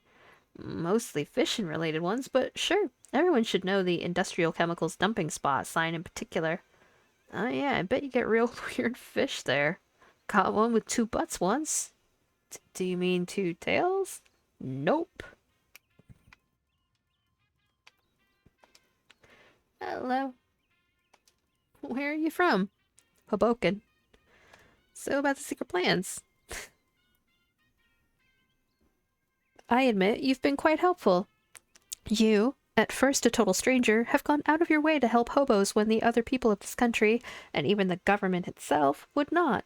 This is the crux of the problem, that hobos are looked down upon when not overlooked entirely. I seek to remedy this. Whoa, are you planning a revolution or something? Oh, no. Nothing so violent. I intend to sidestep the problem.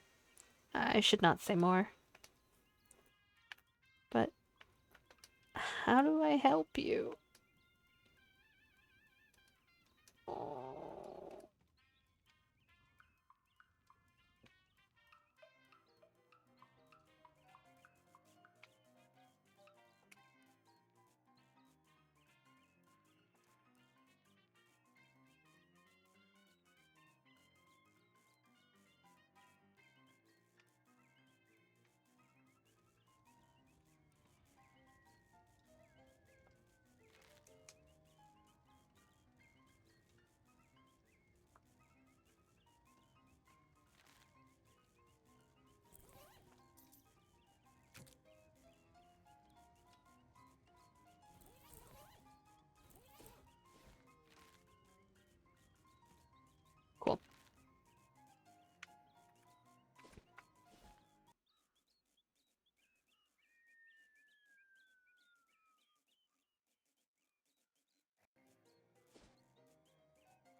I suppose we should go to Government Valley.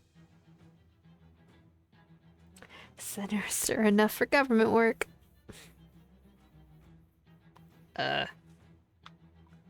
This bench has been covered in spikes, so no vagrants are tempted to sit upon it.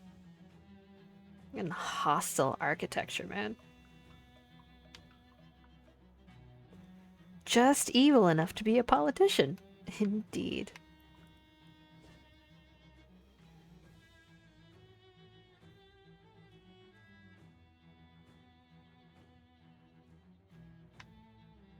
Guess we gotta go to the IRS, eh? A movement catches the corner of your eye, and you turn to see several tall, long-limbed figures gliding towards you.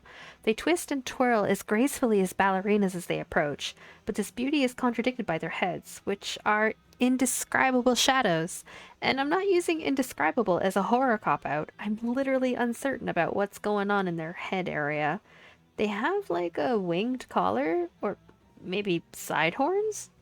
But I think that's a mouth on it. I don't know. Fight them and see for yourself. It's weird. Oh.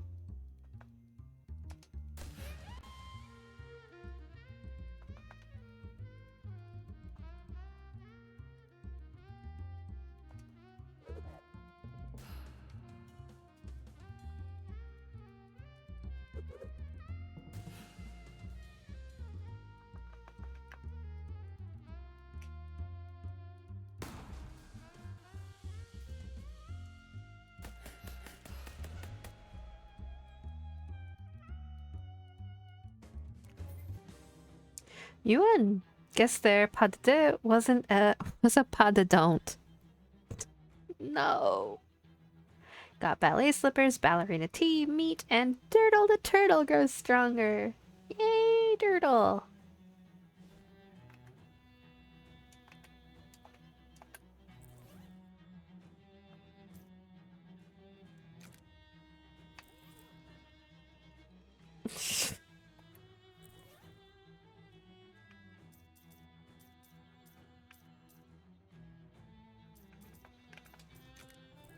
Wait.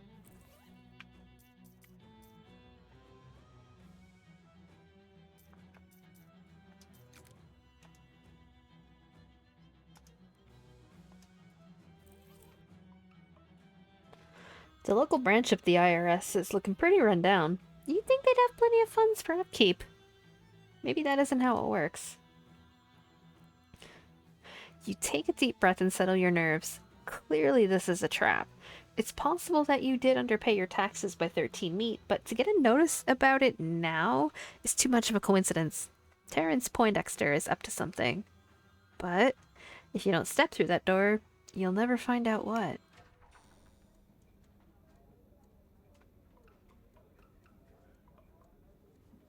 A bewildering array of forms.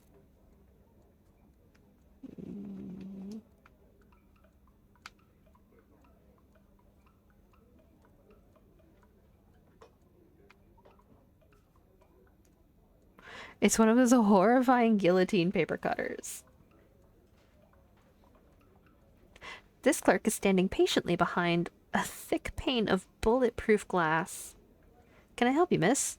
I sure hope so. I got this notice in the mail about overdue taxes. Hold it up to the glass, please. Mm-hmm. Yes. All right. You'll need to file a proper form with your payment. I was afraid of that. Blank forms are in the rack on the left side of the room. Which form do I need? Oh, it'll be clear from the serial number.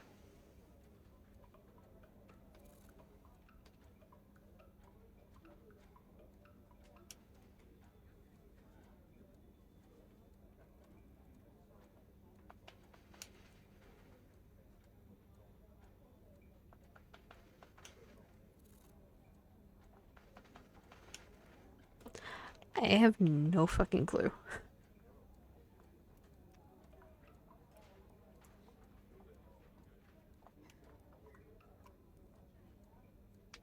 Am I gonna have to fight all of them?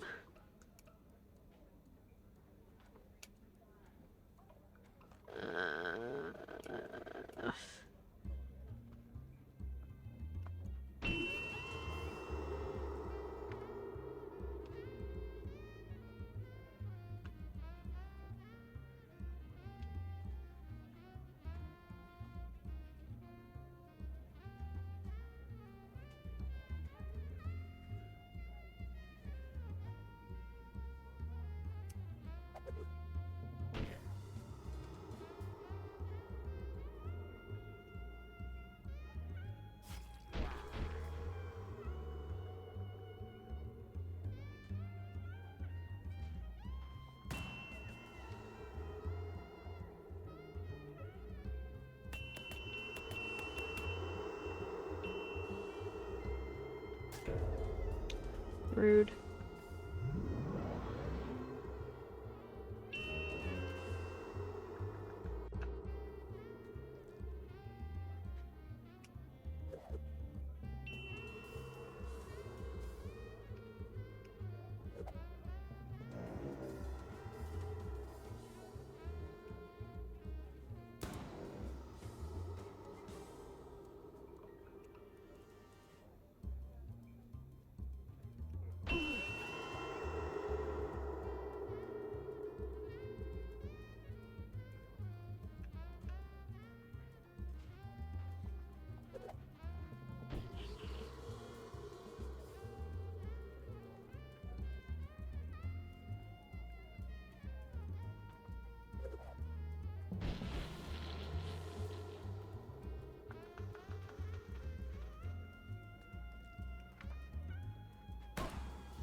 Leave Dirtle the turtle alone.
That's not good.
Oh no.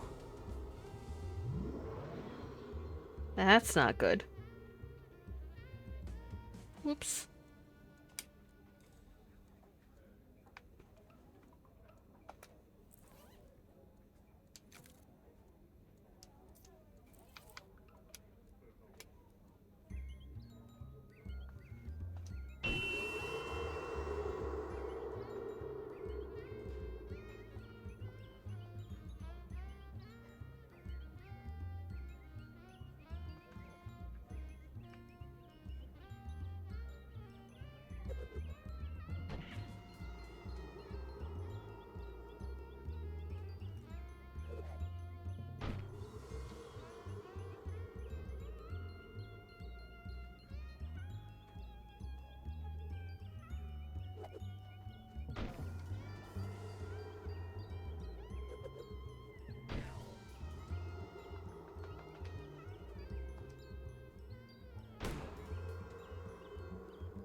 Oh, that's not good.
Not great.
Oh, Lord.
Whoops.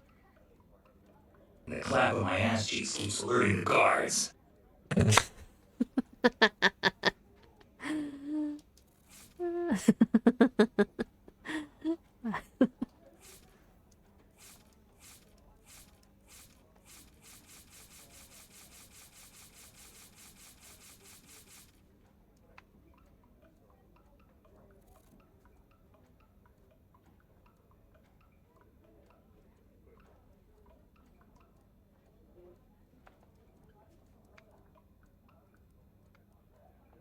Perhaps I needed to not kill the notary.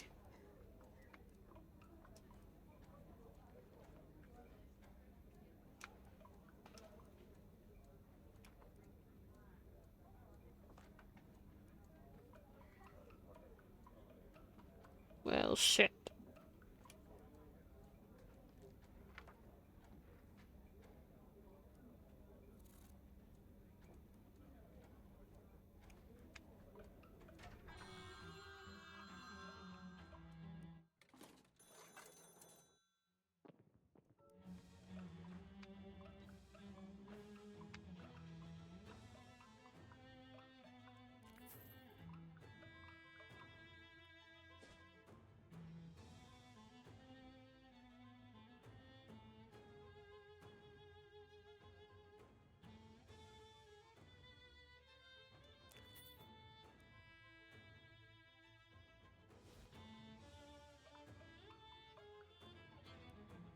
Some strange kind of metal you've never seen before. It's opaque, but still somehow glowing from within. Like a math book that's swallowed a candle. It's cool to the touch, but yet radiates a kind of warmth. This doesn't feel like a typical public art project. Why build it in an otherwise abandoned area?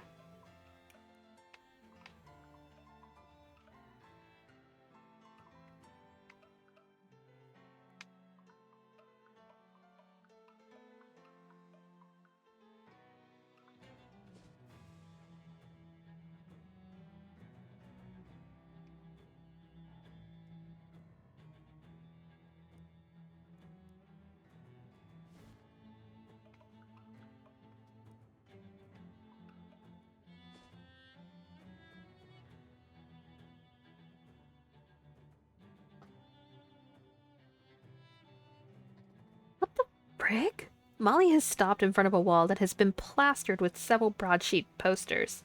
The illustration is of a sultry blonde woman making a kissy face at the viewer, with a battleship on fire in the background. Loose women sink ships. No dancing. No short skirts. No obscene language.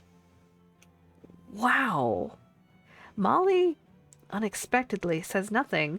With gritted teeth, she ejects the drum from her Tommy gun, opens the cover, and does something inside with her knife.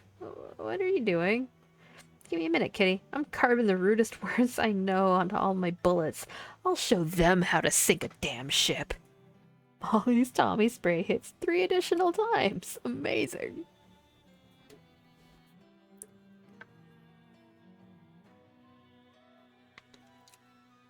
Okay. This hydrant has multiple things wrong with it. This column is covered in necrotic hyperfungus. You carefully collect the spooky essence of the fungus without dislodging any of the deadly spores. Sure.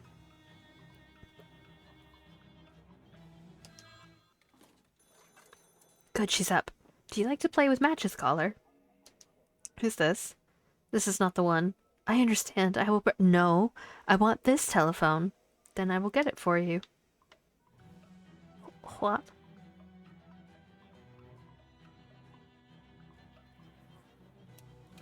It won't budge. Don't even own a car. Stand... Oh, can't. Boo!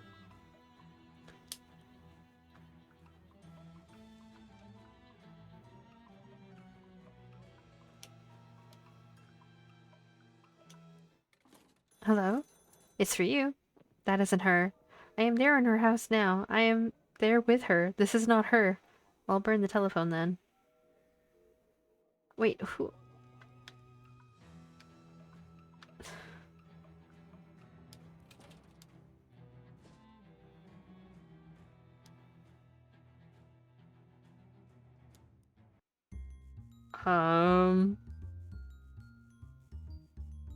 What the fuck are you? Shadow tainted growth.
It's another nearly identical sculpture. You're not really sure what it is or what purpose it serves. It's made out of the same weird material. Very strange.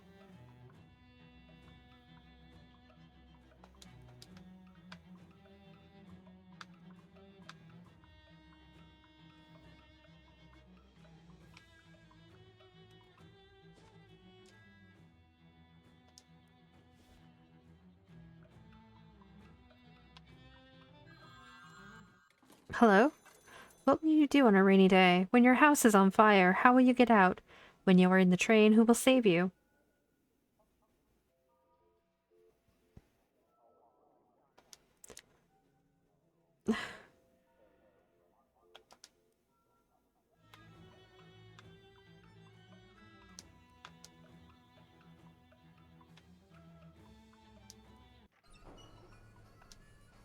Hi, I'm Raine.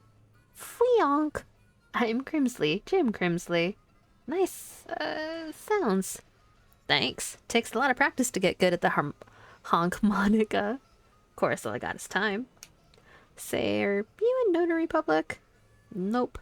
Well, I was, but I lost my license. Why? Got drunk and notarized a whole pack of raccoons. City had to give them their own office. Any chance you want to part with that honky horn? And go back to playing just harmonica? Well, I'll swap it to you for a cracker. Just a cracker? Are you that hungry? Huh? Ah, you're new. It ain't my job to show fish the ropes. Go ask Tetley in 1A. He shows ropes to fish? That's a weird job. Guess I can't think of anything else to ask you. See you around.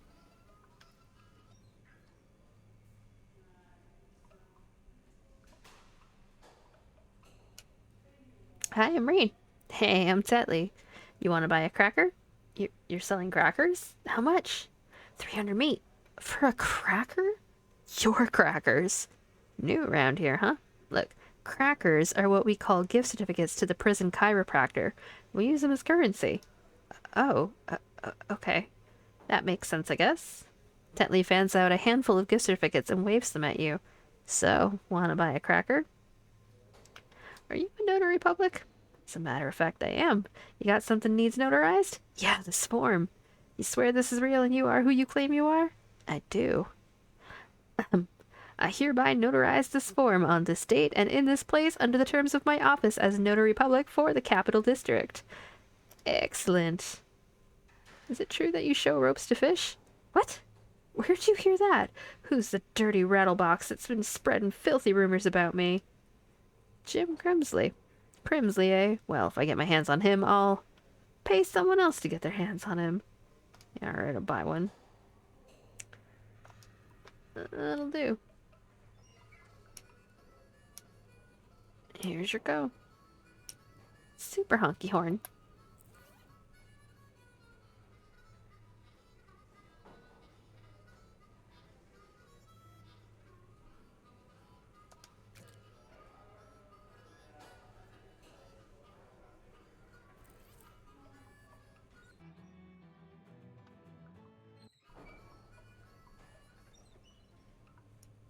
Hi, I'm Raine.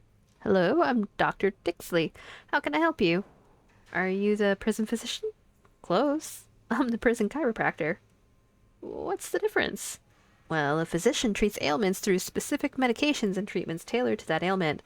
A chiropractor fixes everything by pushing on your spine. Can I get an adjustment? Uh,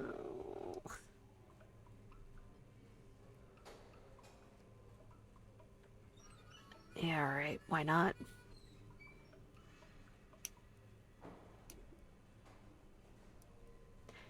Shit.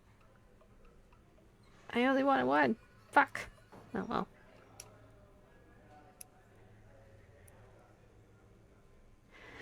Alright, just lie down on the table here. This is safe, right? I'm a little nervous about letting someone mess with the bones that contain the nerves that let my head communicate with all the rest of my body. Look, just because this science was developed by a man who didn't believe in vaccines or even germs, and claims the techniques were given to him by a ghost during a seance, and also I don't have any kind of actual legal medical degree, that doesn't make me a quack, okay? I know what I'm doing. Plus, science and seance are basically the same word. No, no, they're not. He twists your spine into a new configuration. Ugh. Ow. You gain well adjusted. Well, I do feel better.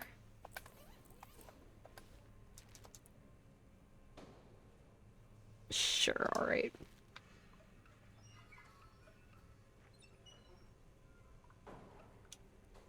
Hi there, I'm Raine. Hi, I'm Nora. Ooh, nice spice jar. I need this one so I can keep eating here without dying of boredom. I have a similar gadget I can sell you, though. She shows you an elaborate mechanical pepper mill. I made it in the prison machine shop, but I decided I prefer a traditional shaker. I'll give it to you for a cracker. Sure.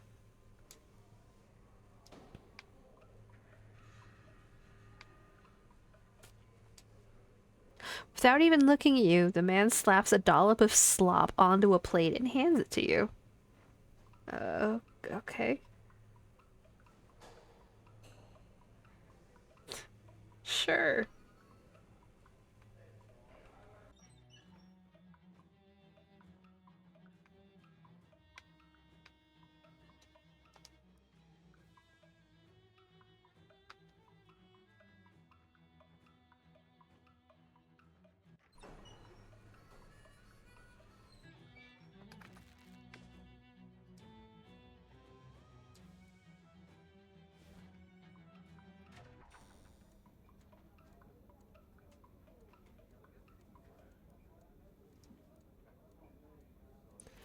You hold up the form to the glass for her to see.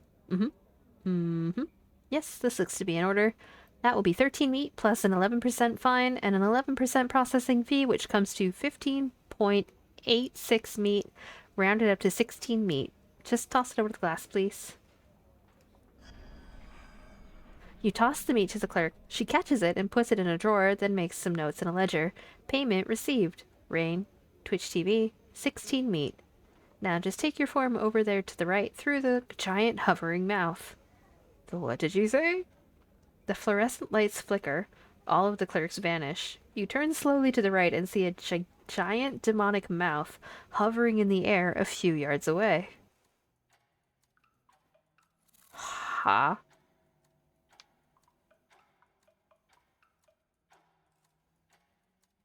I...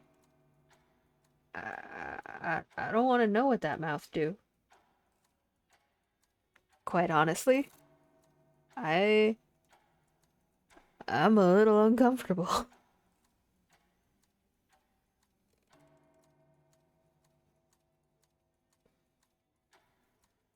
I, Alright. Fuck it. Nothing ventured, nothing gained. A gnashing maw of shadow. It seems to want to swallow you. Swallow me, you say?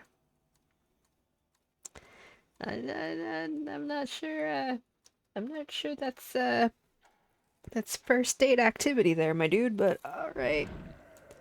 The demonic mouth spits you out into a sparsely decorated office, assuming bookshelves filled with identical ledgers counts as decoration. The whole room is sterile and boring, and it reminds you of Terrence Poindexter, partly because of the sterile boringness, but also he's standing in it. Is it finally time to deal with this jerk once and for all? Shadows over roaring.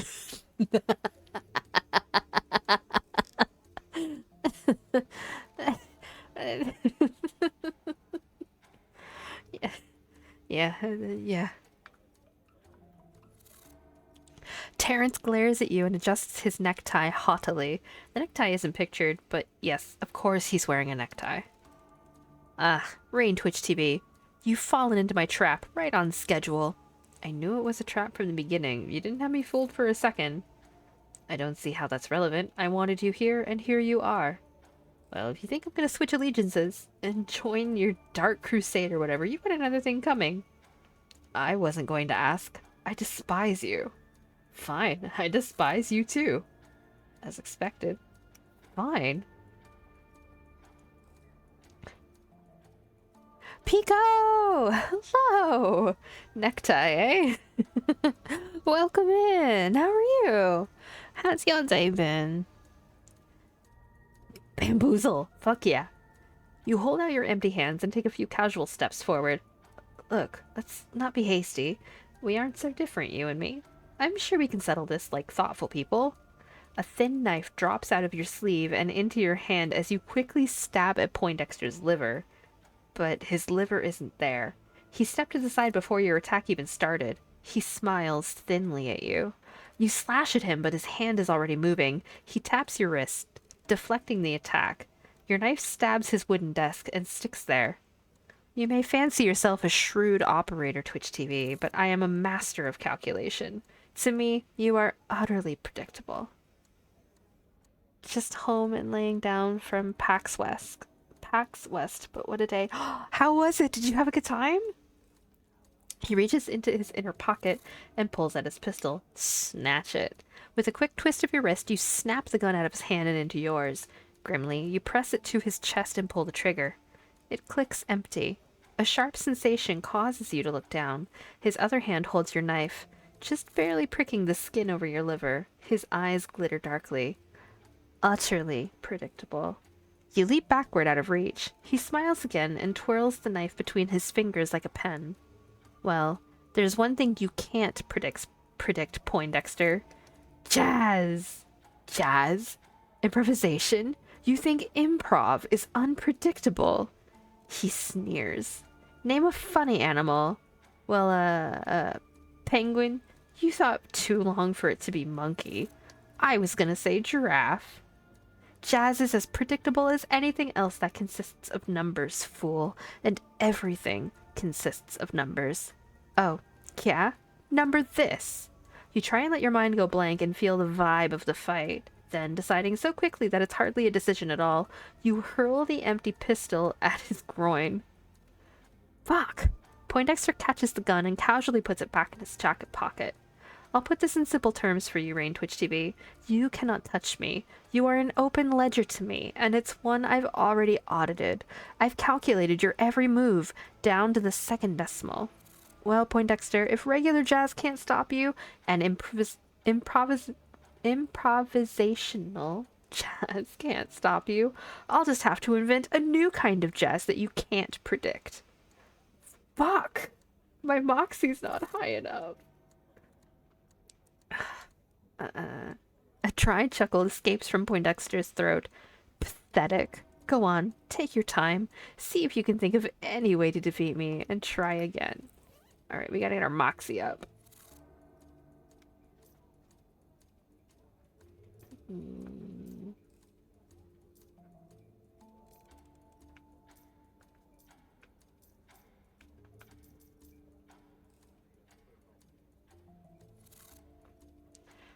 I did try a few booths and they were really cool. I'm glad that you had a good time.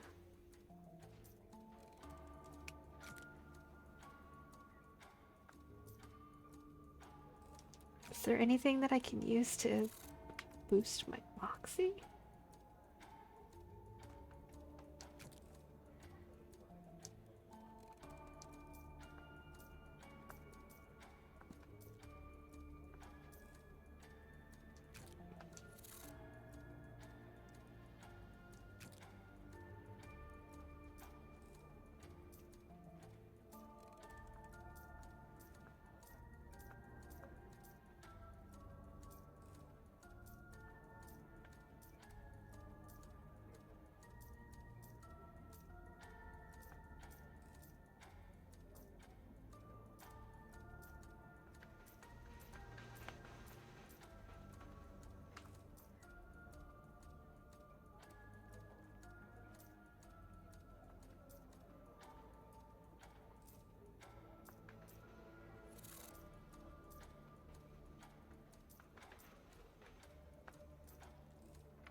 How are you?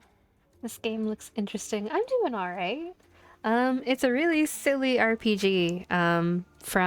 It's set in the Kingdom of Loathing.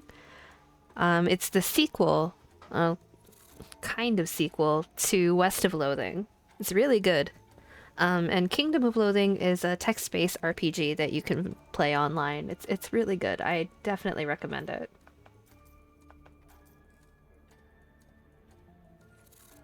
Mhm.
Okay.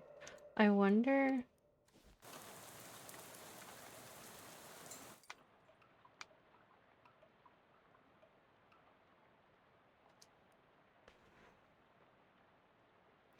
You check the message pad next to the phone. There's a message from Rufus. You dial the number. The number you have dialed is not in service. Please hang up and. Rufus? Oh, it's you, Raine. Sorry about the subterfuge. I had to tap into the university line to get a phone down here, and that isn't, strictly speaking, legal. Anyway, I think I figured out the next step in building my quantum telecommunications device. Can you come to my lab as soon as possible? Yes. Yes, I can. But I need to do some cooking.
Okay.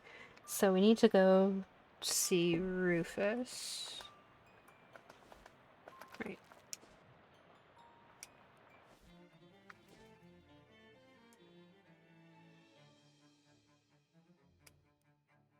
Sure.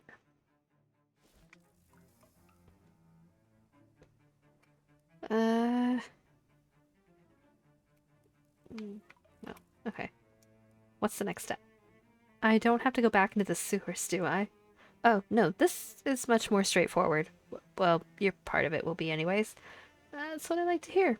I need some way to broadcast the quantum signal from this fishman pearl over as broad an area as possible, and I figured the most robust transmission network available is the commercial radio band. The nearest broadcast tower is the Radio Shack at WGCR in the Big Moist. I don't want to go back to the Big Moist. I don't want... What do I do there? Just take the transmitter I've built and plug it into their console. That will transmit a special frequency out over the radio. Then I just need a bunch of different test readings so I can adjust the signal for latency, data loss, and so forth. All you have to do is find as many random radios as you can, tune into WGCR, and use this receiver to test the transmissions. At least 10 different radios should be enough. Let's call it 11, just in case. Alright, so we gotta go to the Big Moist first.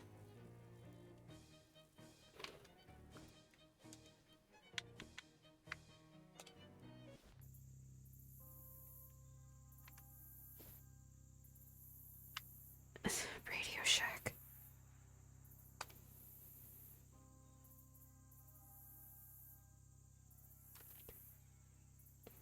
The shotgun-toting gator hunter hollers at you from behind the trees.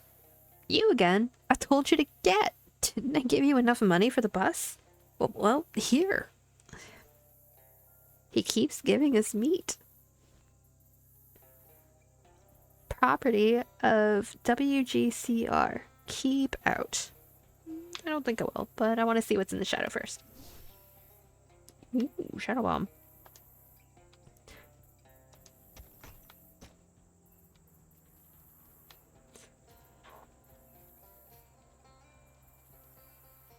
Alright, in we go.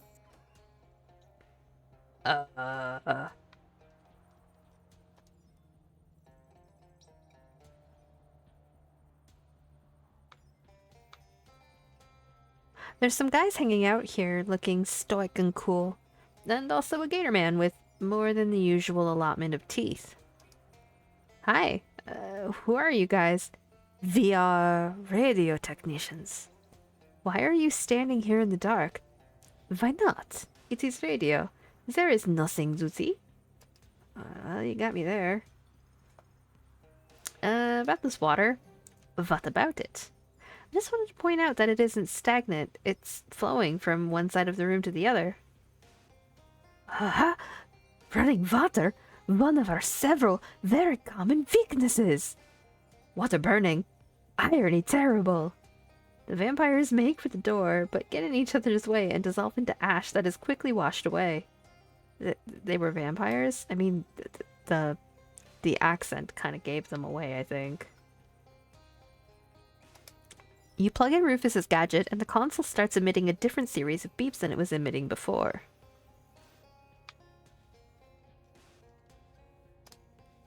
Got a glowing lightning ball thingy.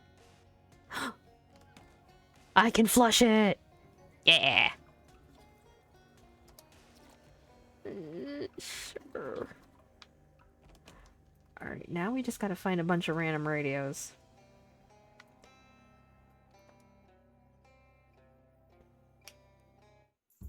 Oh no. This is not gonna go well.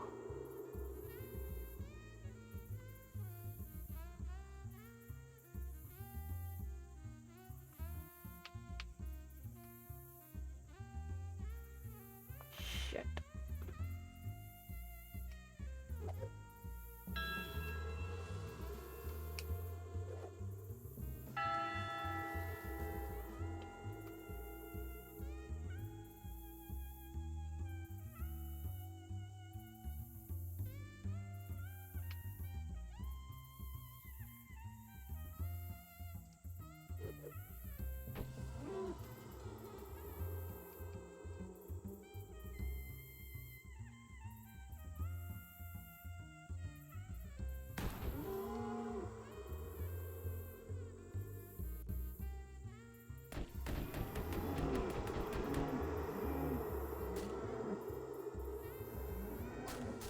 Those star cows.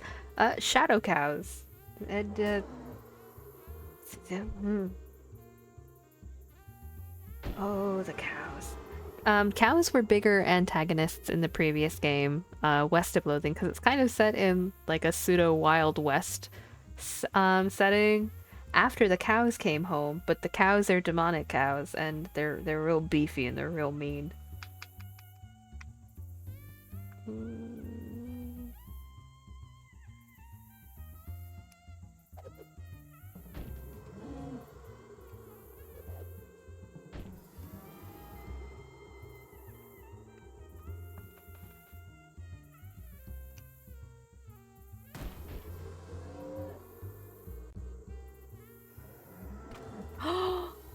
How dare you! Not turtle!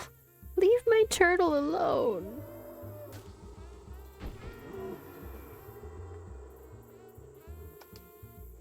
Fucker.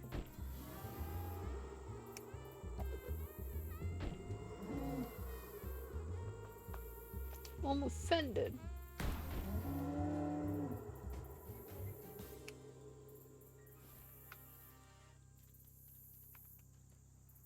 These kids are alright.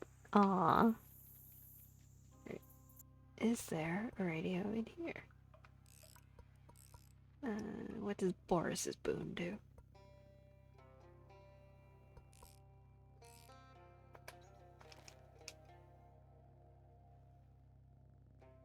Eh. Right. There is no radio here. Not helpful.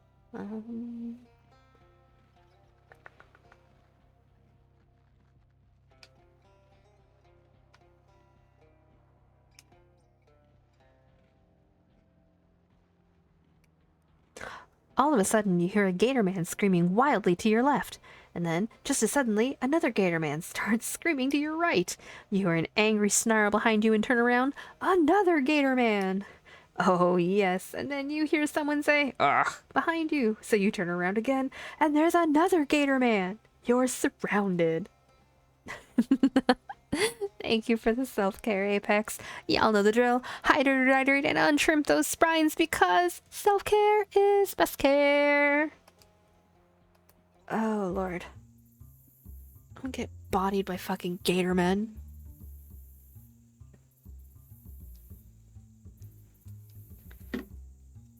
Oh, Root Bear, the king of pop.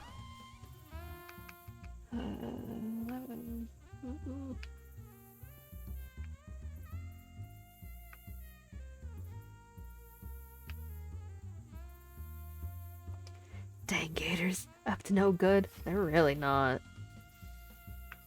I'm gonna rock my shit. And I'm not happy about it.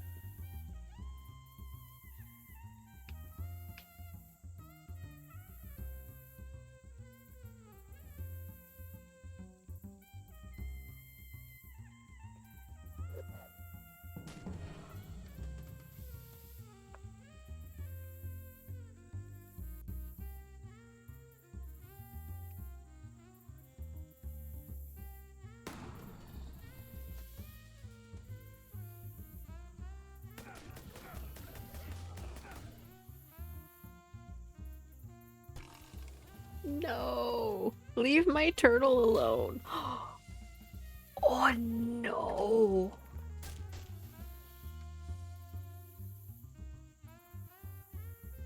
Oh, that's not good.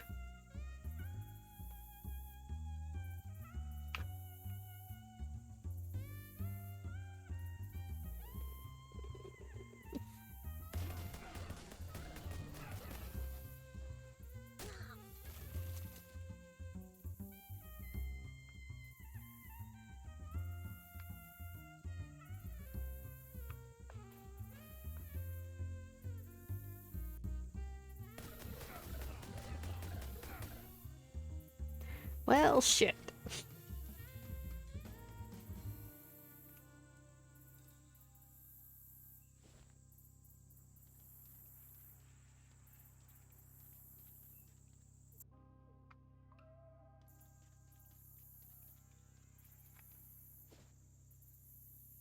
I have no idea where there were radios.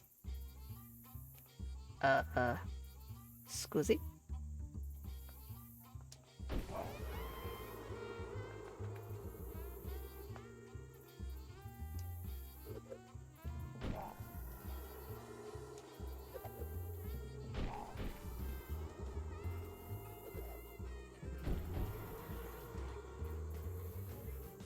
That'll do.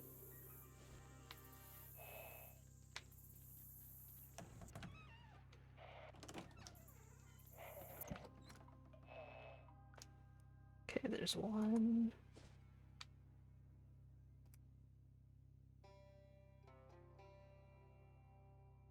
A portly man in a white linen shirt sitting in a wicker chair in a flat-bottomed boat is being fanned by two large bats as he pulls his craft through the murky swamp water.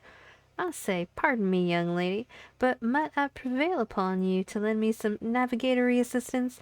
I consider myself a man with a sense of direction, but I must admit this bayou has got me turned right around.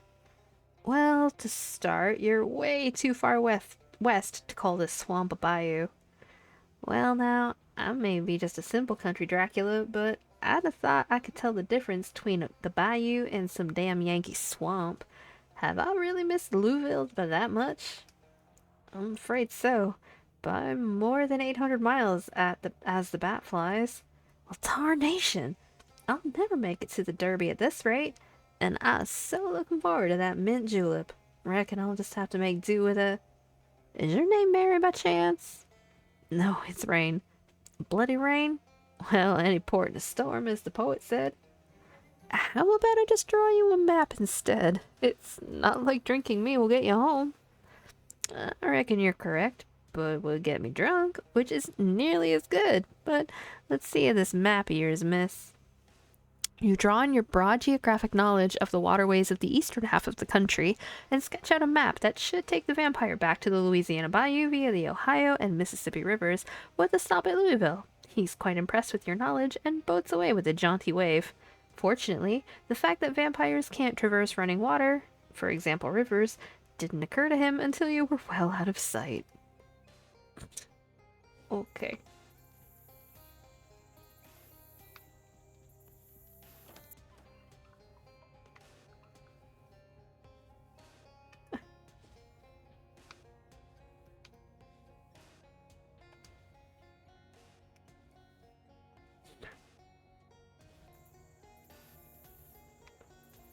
You can't tell me what to do.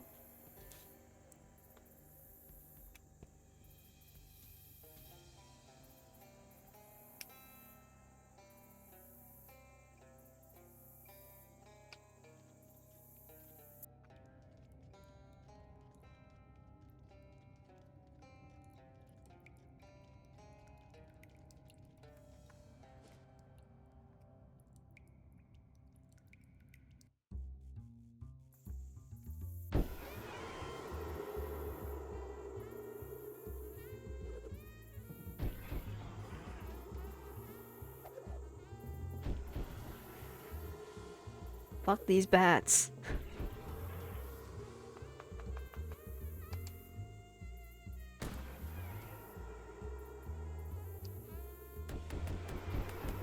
Cool. Cool. That'll do.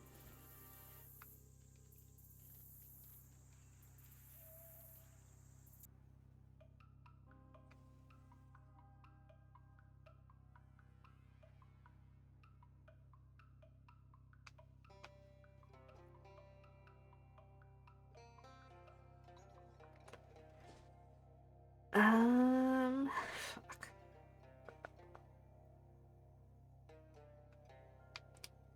I don't think there was anything in the boxcar. There might have been. You hear a commotion, or perhaps a tussle, or a good old-fashioned ruckus nearby. Investigating, you find that several vampires have a gator man pinned to the ground and appear to be trying to vampirize him. Grah! Hold still, will you? His neck is all scaly and tough. Did someone bring a drill, or a can opener, or something? Hey, leave that gator man alone. I won't stand for you vampires going around inflicting your undeadness or disease or whatever it is on innocent people. I think it's a disease. We aren't undeads. Not like a zombie or a skeleton, anyway. The last necromancer was killed decades ago. Hey, stop that. Yeah, don't talk with your mouth full. I mean, stop biting that guy. Mind business. He volunteered. Anyway, I'm finished. He what? Really? Gah! Drink! Blood! Power! Big! The Gator Man stands up with a terrible red glow in his eyes. Drink! Blood! Kill busybody! Oh, fuck.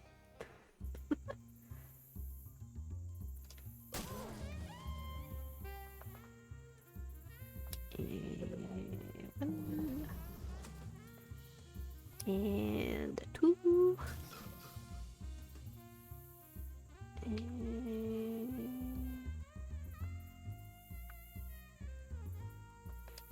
Eh.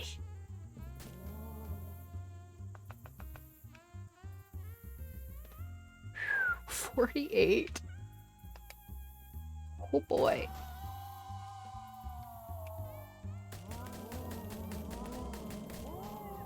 That'll do. You won. You can make a suitcase out of the Gator Man's skin, then you could have a suitcase that catches fire in the daytime to go with the one with your one that catches fire at night. Oh no. Turtle the turtle grows stronger. Excellent. Good, good, good. Was there a radio in here? No.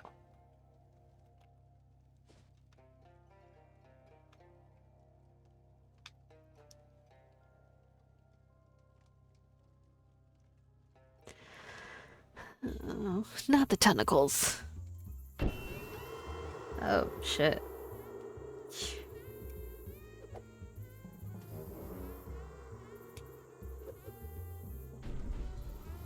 Too many tentacles.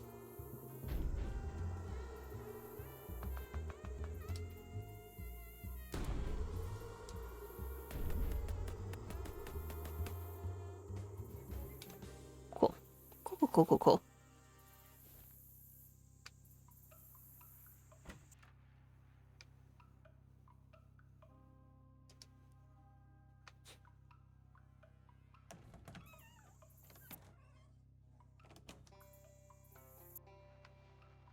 Radio.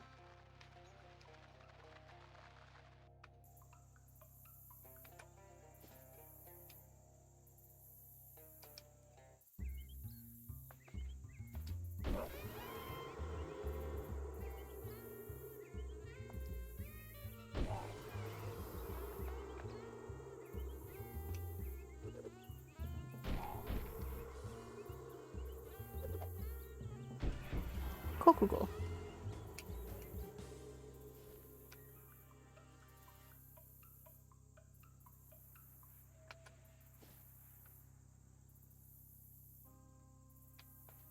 Did Barbara have?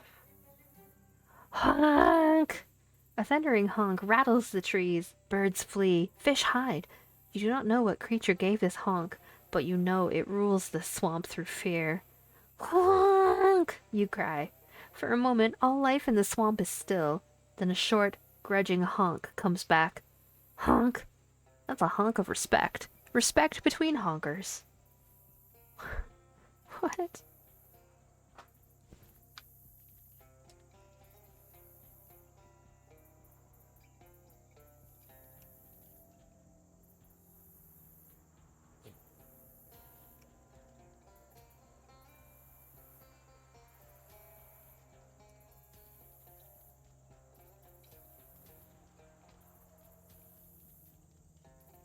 Did you have a radio?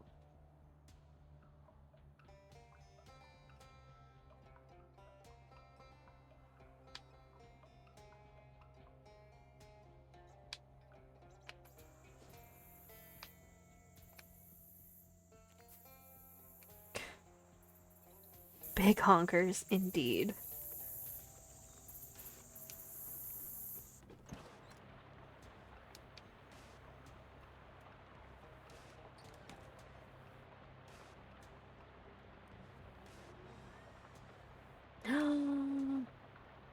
Kitty.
His diary belongs to Tom Chapman. If found, please return to Largemouth Bass and Sons.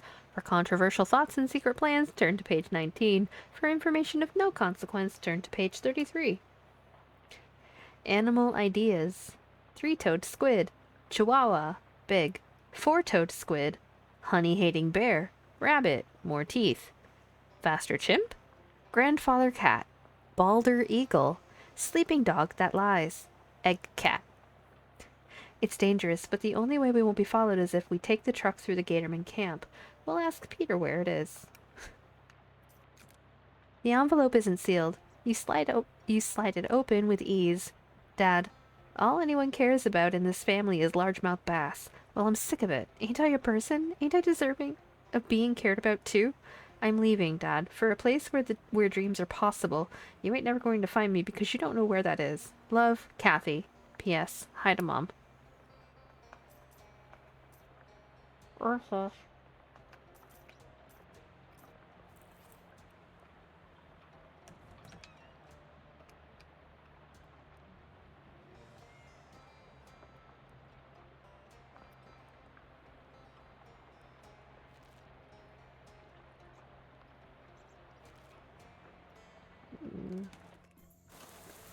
That's probably all the radios here.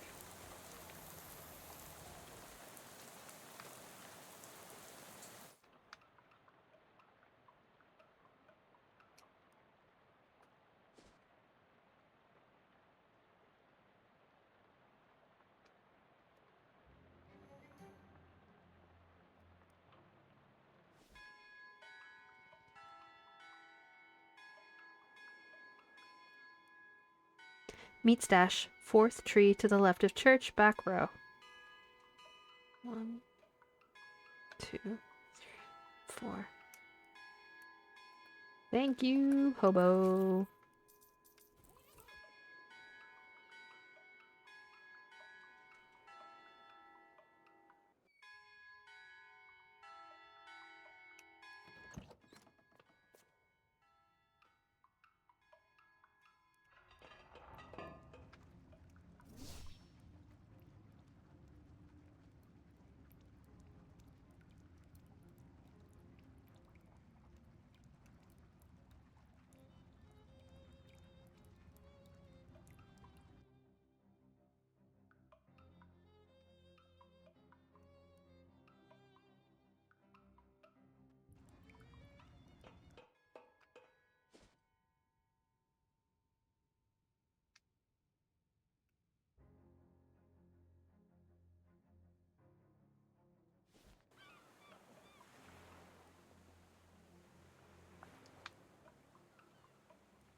Mm-mm.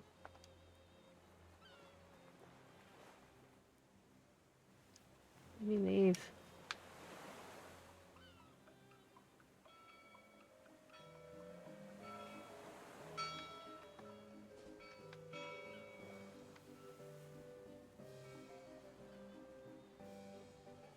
A thin, nervous-looking man in a suit stops you.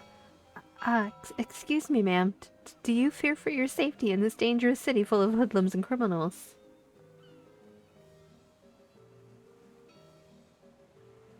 ain't afraid of anything, least of all death.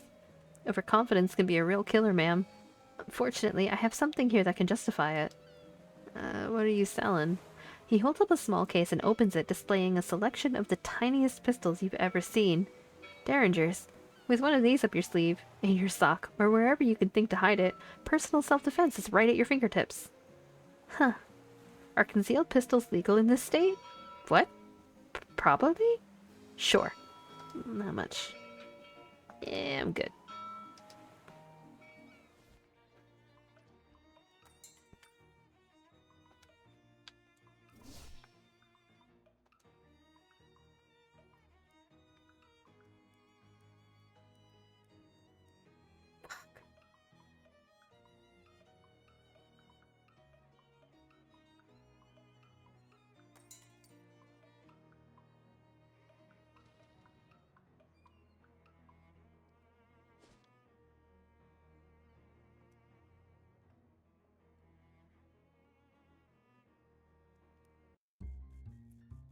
More cows!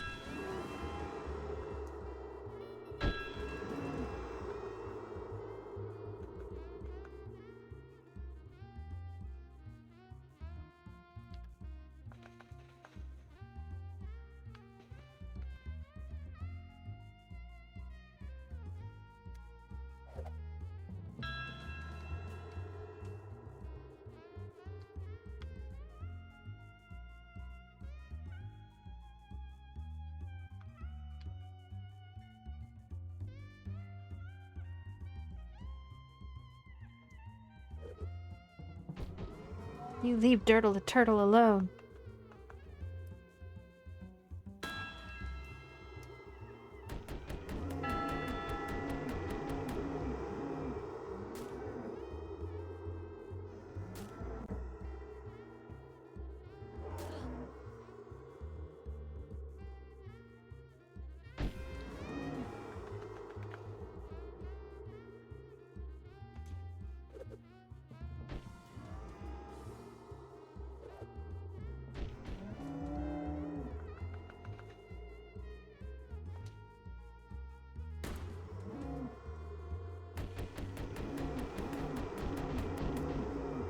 Good shit.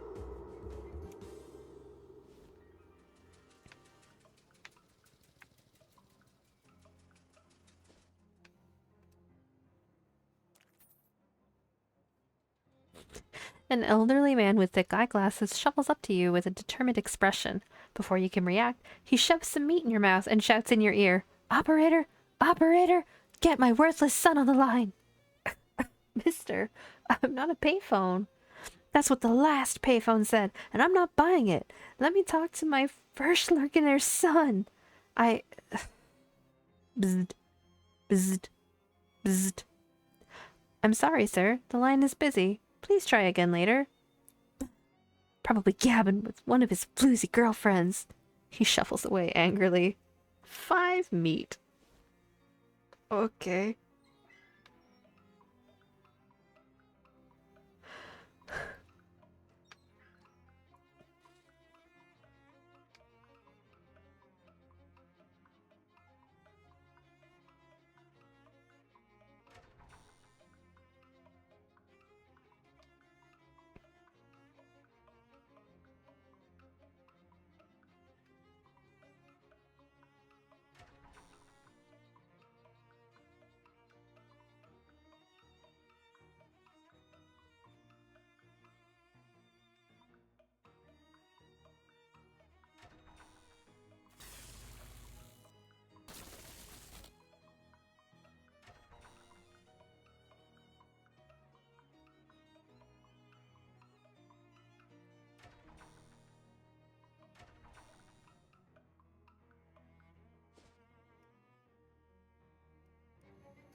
More cows.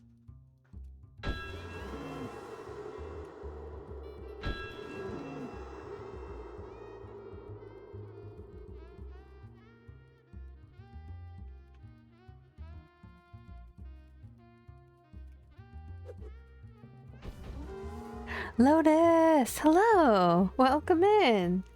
How's your day been?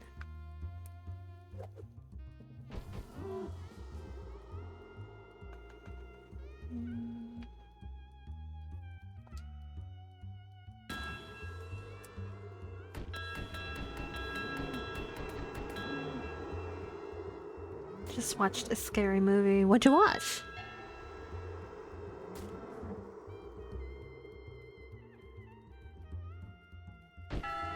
Good job, Dirtle. Okay. One of those.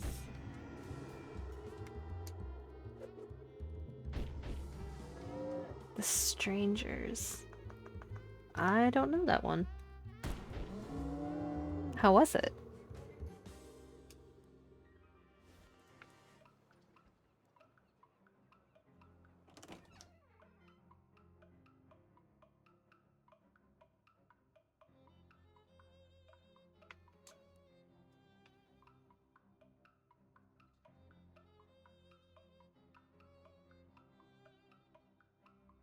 I am a wuss. It doesn't take much to scare me, so I don't watch a lot of ooh, I don't watch a lot of scary movies.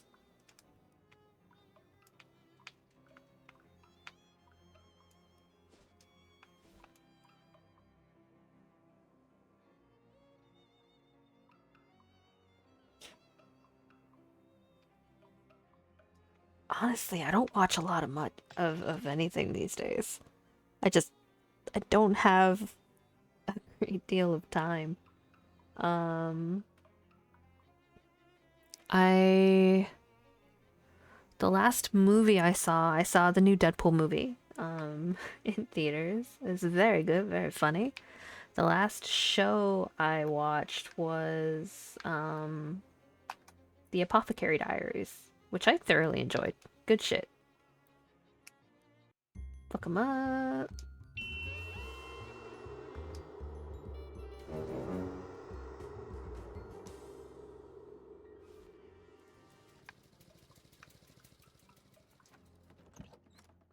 As you enter the boarding house, you discover some kind of hullabaloo, or perhaps a kerfuffle. A stern-looking middle-aged lady is surrounded by 6 agitated men, all talking over each other. Gentlemen, I insist you settle down at once. We won't get to the bottom of this with all of you acting like panicked schoolchildren. Miss Brewster, you've got to call the cops. What this town calls police, I wouldn't trust to solve a jigsaw puzzle, let alone a serious crime, and I won't have those hooligans turning my house upside down. But there's been a murder. Somebody has to do something. What you can all do is go to your rooms and let me think. Good gracious. The men file up the stairs, abashed, but still fidgeting nervously. I know you listen to K-pop. Do you also watch K-dramas? I've seen some. The last K-drama I watched was The Extraordinary Attorney Woo. And I am looking forward to season 2 because there is apparently going to be another season, and I enjoyed it. So good. Probably one of my comfort watches is Strong Woman Bong Soon. Bong Soon. That actress is also in Castaway Diva. Ooh, I'll have to take a look. Excuse me? Mrs. Brewster sighs, exasperated. I'm sorry, I don't have any vacancies. Or, well, I suppose I do, but I can't let you have the room until this whole mess has been sorted out. One of those men said something about a murder? Yes, it's absolutely ghastly. One of my lodgers was murdered in the night, and nobody heard or saw anything.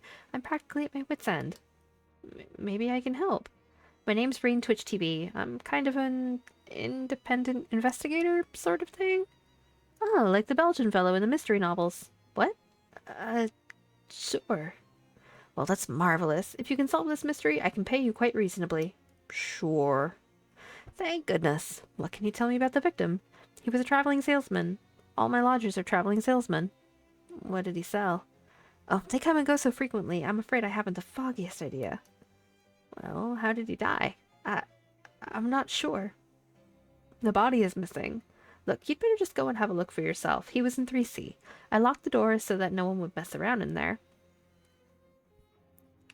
What do you actually do in this game? I'm not sure I understand.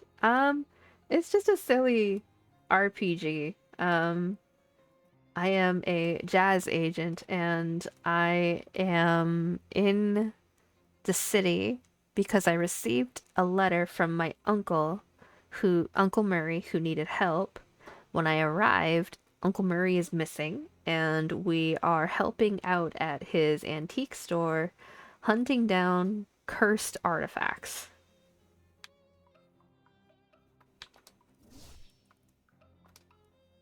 Most of it honestly doesn't make sense. It's just silly.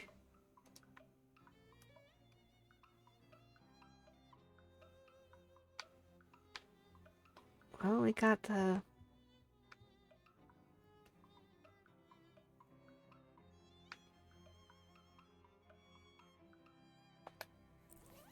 Three C.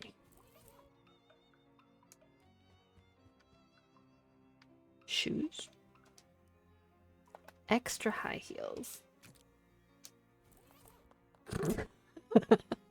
So sophisticated. You know what? I think I like this better than the single shoe for now.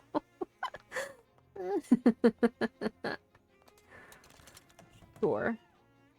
You step into room 3C and discover, holy crap, a massive pool of blood on the floor. And like Ms. Brewster said, there's no body in sight. Can I fish? I'm fishing. Yes. Nothing must be shallower than it looks. Fish. Fishy, fishy, fishy. No fish. You roll up the rug and... What the heck? There's a crazy occult diagram underneath it. The lines and glyphs appear to have been burned onto the floor. You can see little blobs of melted candle wax at the points of the dodecagram, and it even smells faintly of weird incense. Was this some kind of ritual killing? Great. Like regular old murder wasn't enough. Ah. That's reminiscent of the necromancer ship from west of Loathing? Okay. Cool. Cool.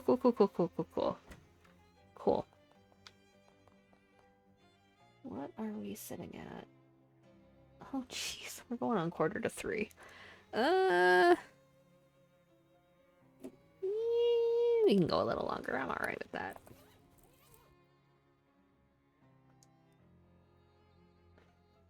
So I need 11. Okay. Why is there an occult circle? Well, Mrs. Brewster, I've had a look in room 3C. Did you find anything? Yeah, a huge pool of blood. It's kinda gross. Did you find anything else? Yeah, actually, an occult ritual circle. What? My goodness, you think it was some kind of black magic sacrifice? I'm afraid it looks that way, yes, ma'am. Well, I've always felt a lodger's religion was no business of mine, but I won't stand for this one bit. Are any of your lodgers involved with the occult? Do you know?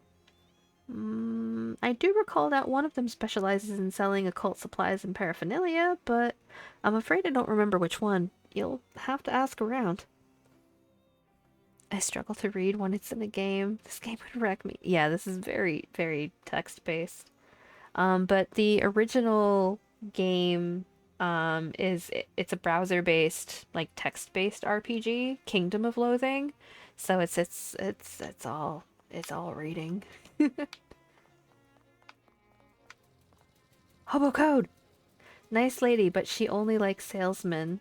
Not super useful to a non-hobo, but at least you got some translation practice. Okay. We'll pop over this way.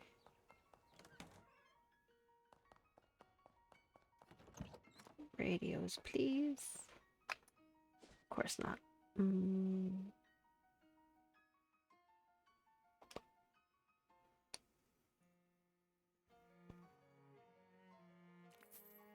What?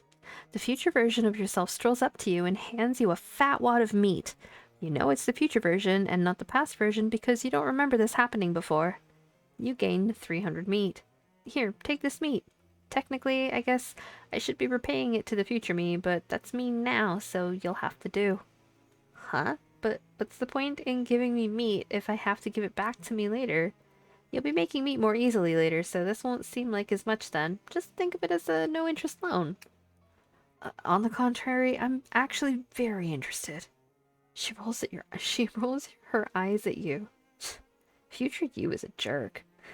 Yeah, anyway, don't forget to pay you back, or the universe will probably explode or something. Cool.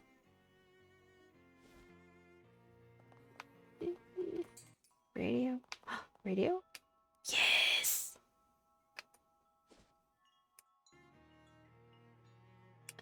I'll check that later.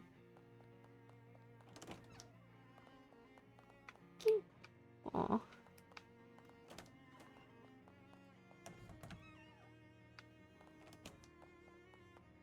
Fish. Fish in the well. Give me a fishy. Fishy, fishy.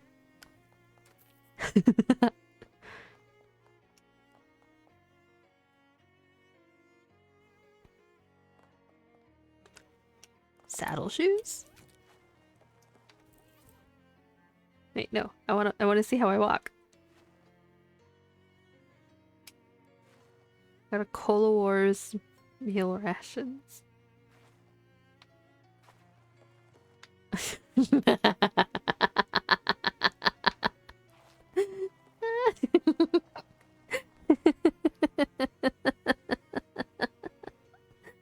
Oh no.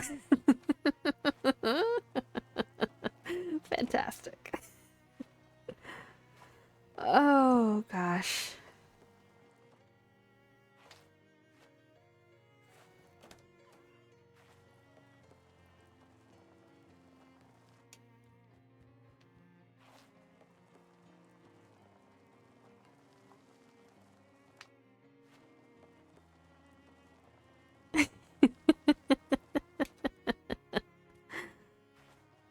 Oh, it's so dumb. I love it.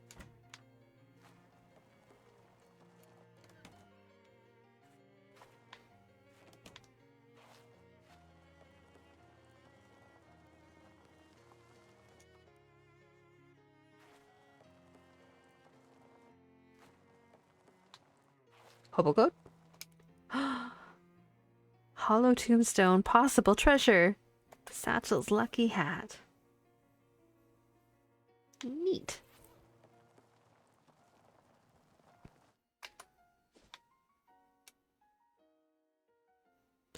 Your meandering hike takes you near the lake, which may not have been reflected in the map display, but you'll just have to suspend your disbelief on that one. Molly picks up a flat stone and skims it expertly across the water. Nice one. Thanks. Hey, kitty, how big a rock do you think you can chuck? Raw muscle isn't exactly my forte, but I guess I'd do alright.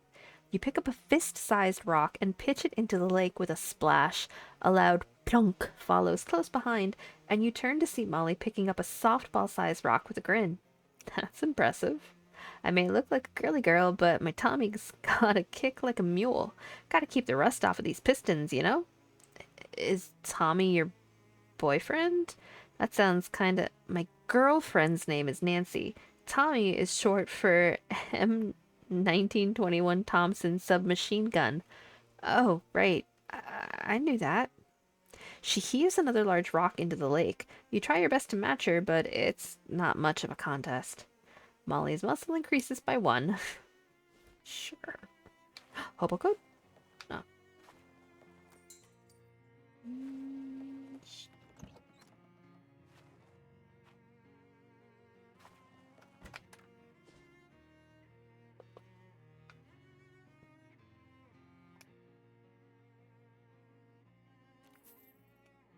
Sure, why not?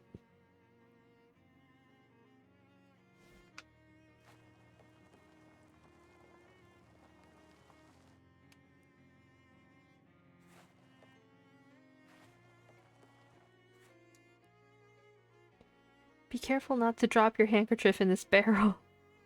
Ooh, soaked handkerchief. Sure.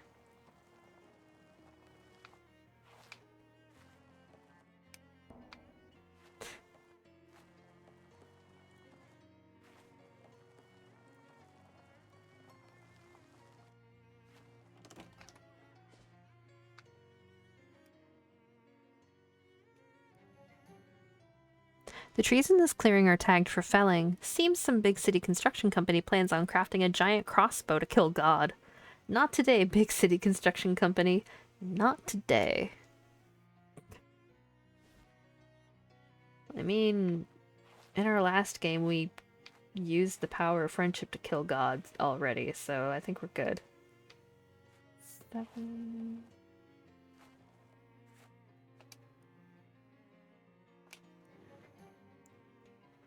Hey, lady, nice to see you again. Getting the stove loose is like pulling a corncob through a keyhole. Excuse me? With assorted grunting and heaving, the two of you managed to yank the stove free. Ooh, thanks a million, pal. Now I just gotta drag this back to camp, and I'll be in Bean's nest. Okay.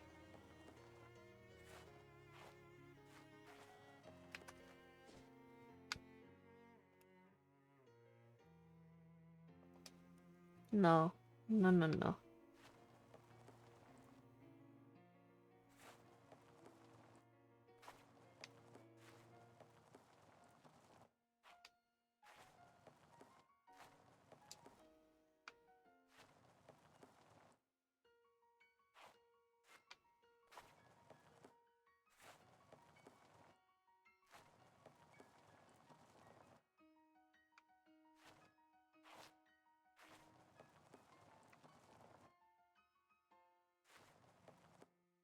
Oh, yeah.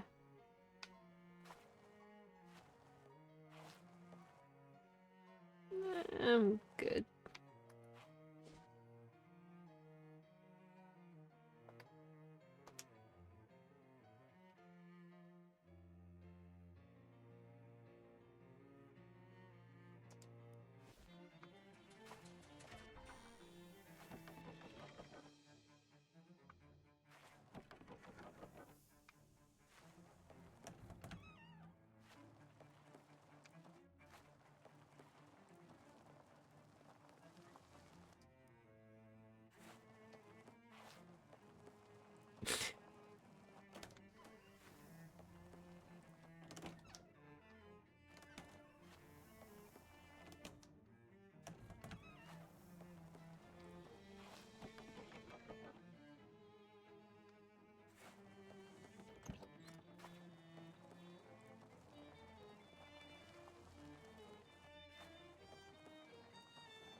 Mm.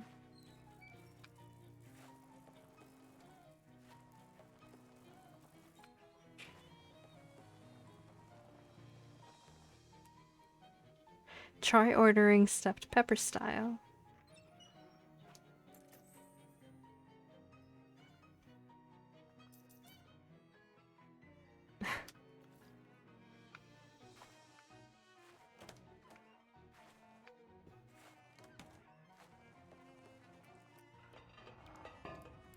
Heh.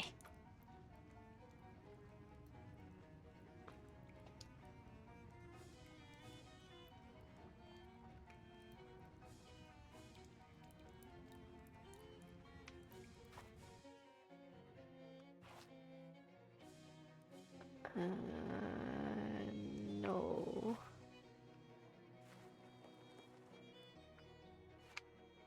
No, no, no, no, no. Okay. You know what? We are hitting 3 o'clock. So this is probably going to be a good pausing point for the night. Let's see if there is anyone we can raid out to share some of the love. Oh my gosh! You know what? It looks like Mad Viking King is currently live, so why don't we say hey to them if y'all don't mind sticking around a couple extra minutes so we can share the love. Because we are streamers that support fellow streamers in this house. Dun, dun, dun. But I am planning on streaming some more tomorrow. Since I have the day off, we'll probably be starting a little bit earlier than normal. So I can get a longer stream in here. My goal is to finish out Shadows over Loathing tomorrow. That is going to be what I'm hoping for. If not tomorrow, then the next stream. So hopefully final Shadows over Loathing tomorrow. If you'd like to stay updated on when I will be live again, in addition to making sure that your Twitch notifications are on for my channel, you can join my Discord. There is a link to an open invite to my server in my Twitch profile page. Jeeves has thrown that link along with my other socials in chat for us. And if you are catching the VOD over on YouTube, the invite link is in the video description. Come say hey and join the chaos. Speaking of which, I will be posting the VOD of this stream to YouTube over the next day or so. We're going to shoot a quick prayer to the internet gods. Glory to them, hallowed are their names. There is a playlist of this playthrough of Shadows over Loathing already set up and ready to go, so you can catch up on anything that you've missed if you feel so inclined. I have also been told that my streams are a fantastic sleep aid for all of my fellow insomniac baddies out there, so yeah, there's that as well. The link to my YouTube channel can also be found in my Twitch bio. But thank you so much for watching and hanging out for me. I've really been enjoying this game, and I'm excited to see where it ends up and how it finishes. But in the meantime, I hope that you have a wonderful rest of your day, afternoon, evening, whatever it may be, wherever you are.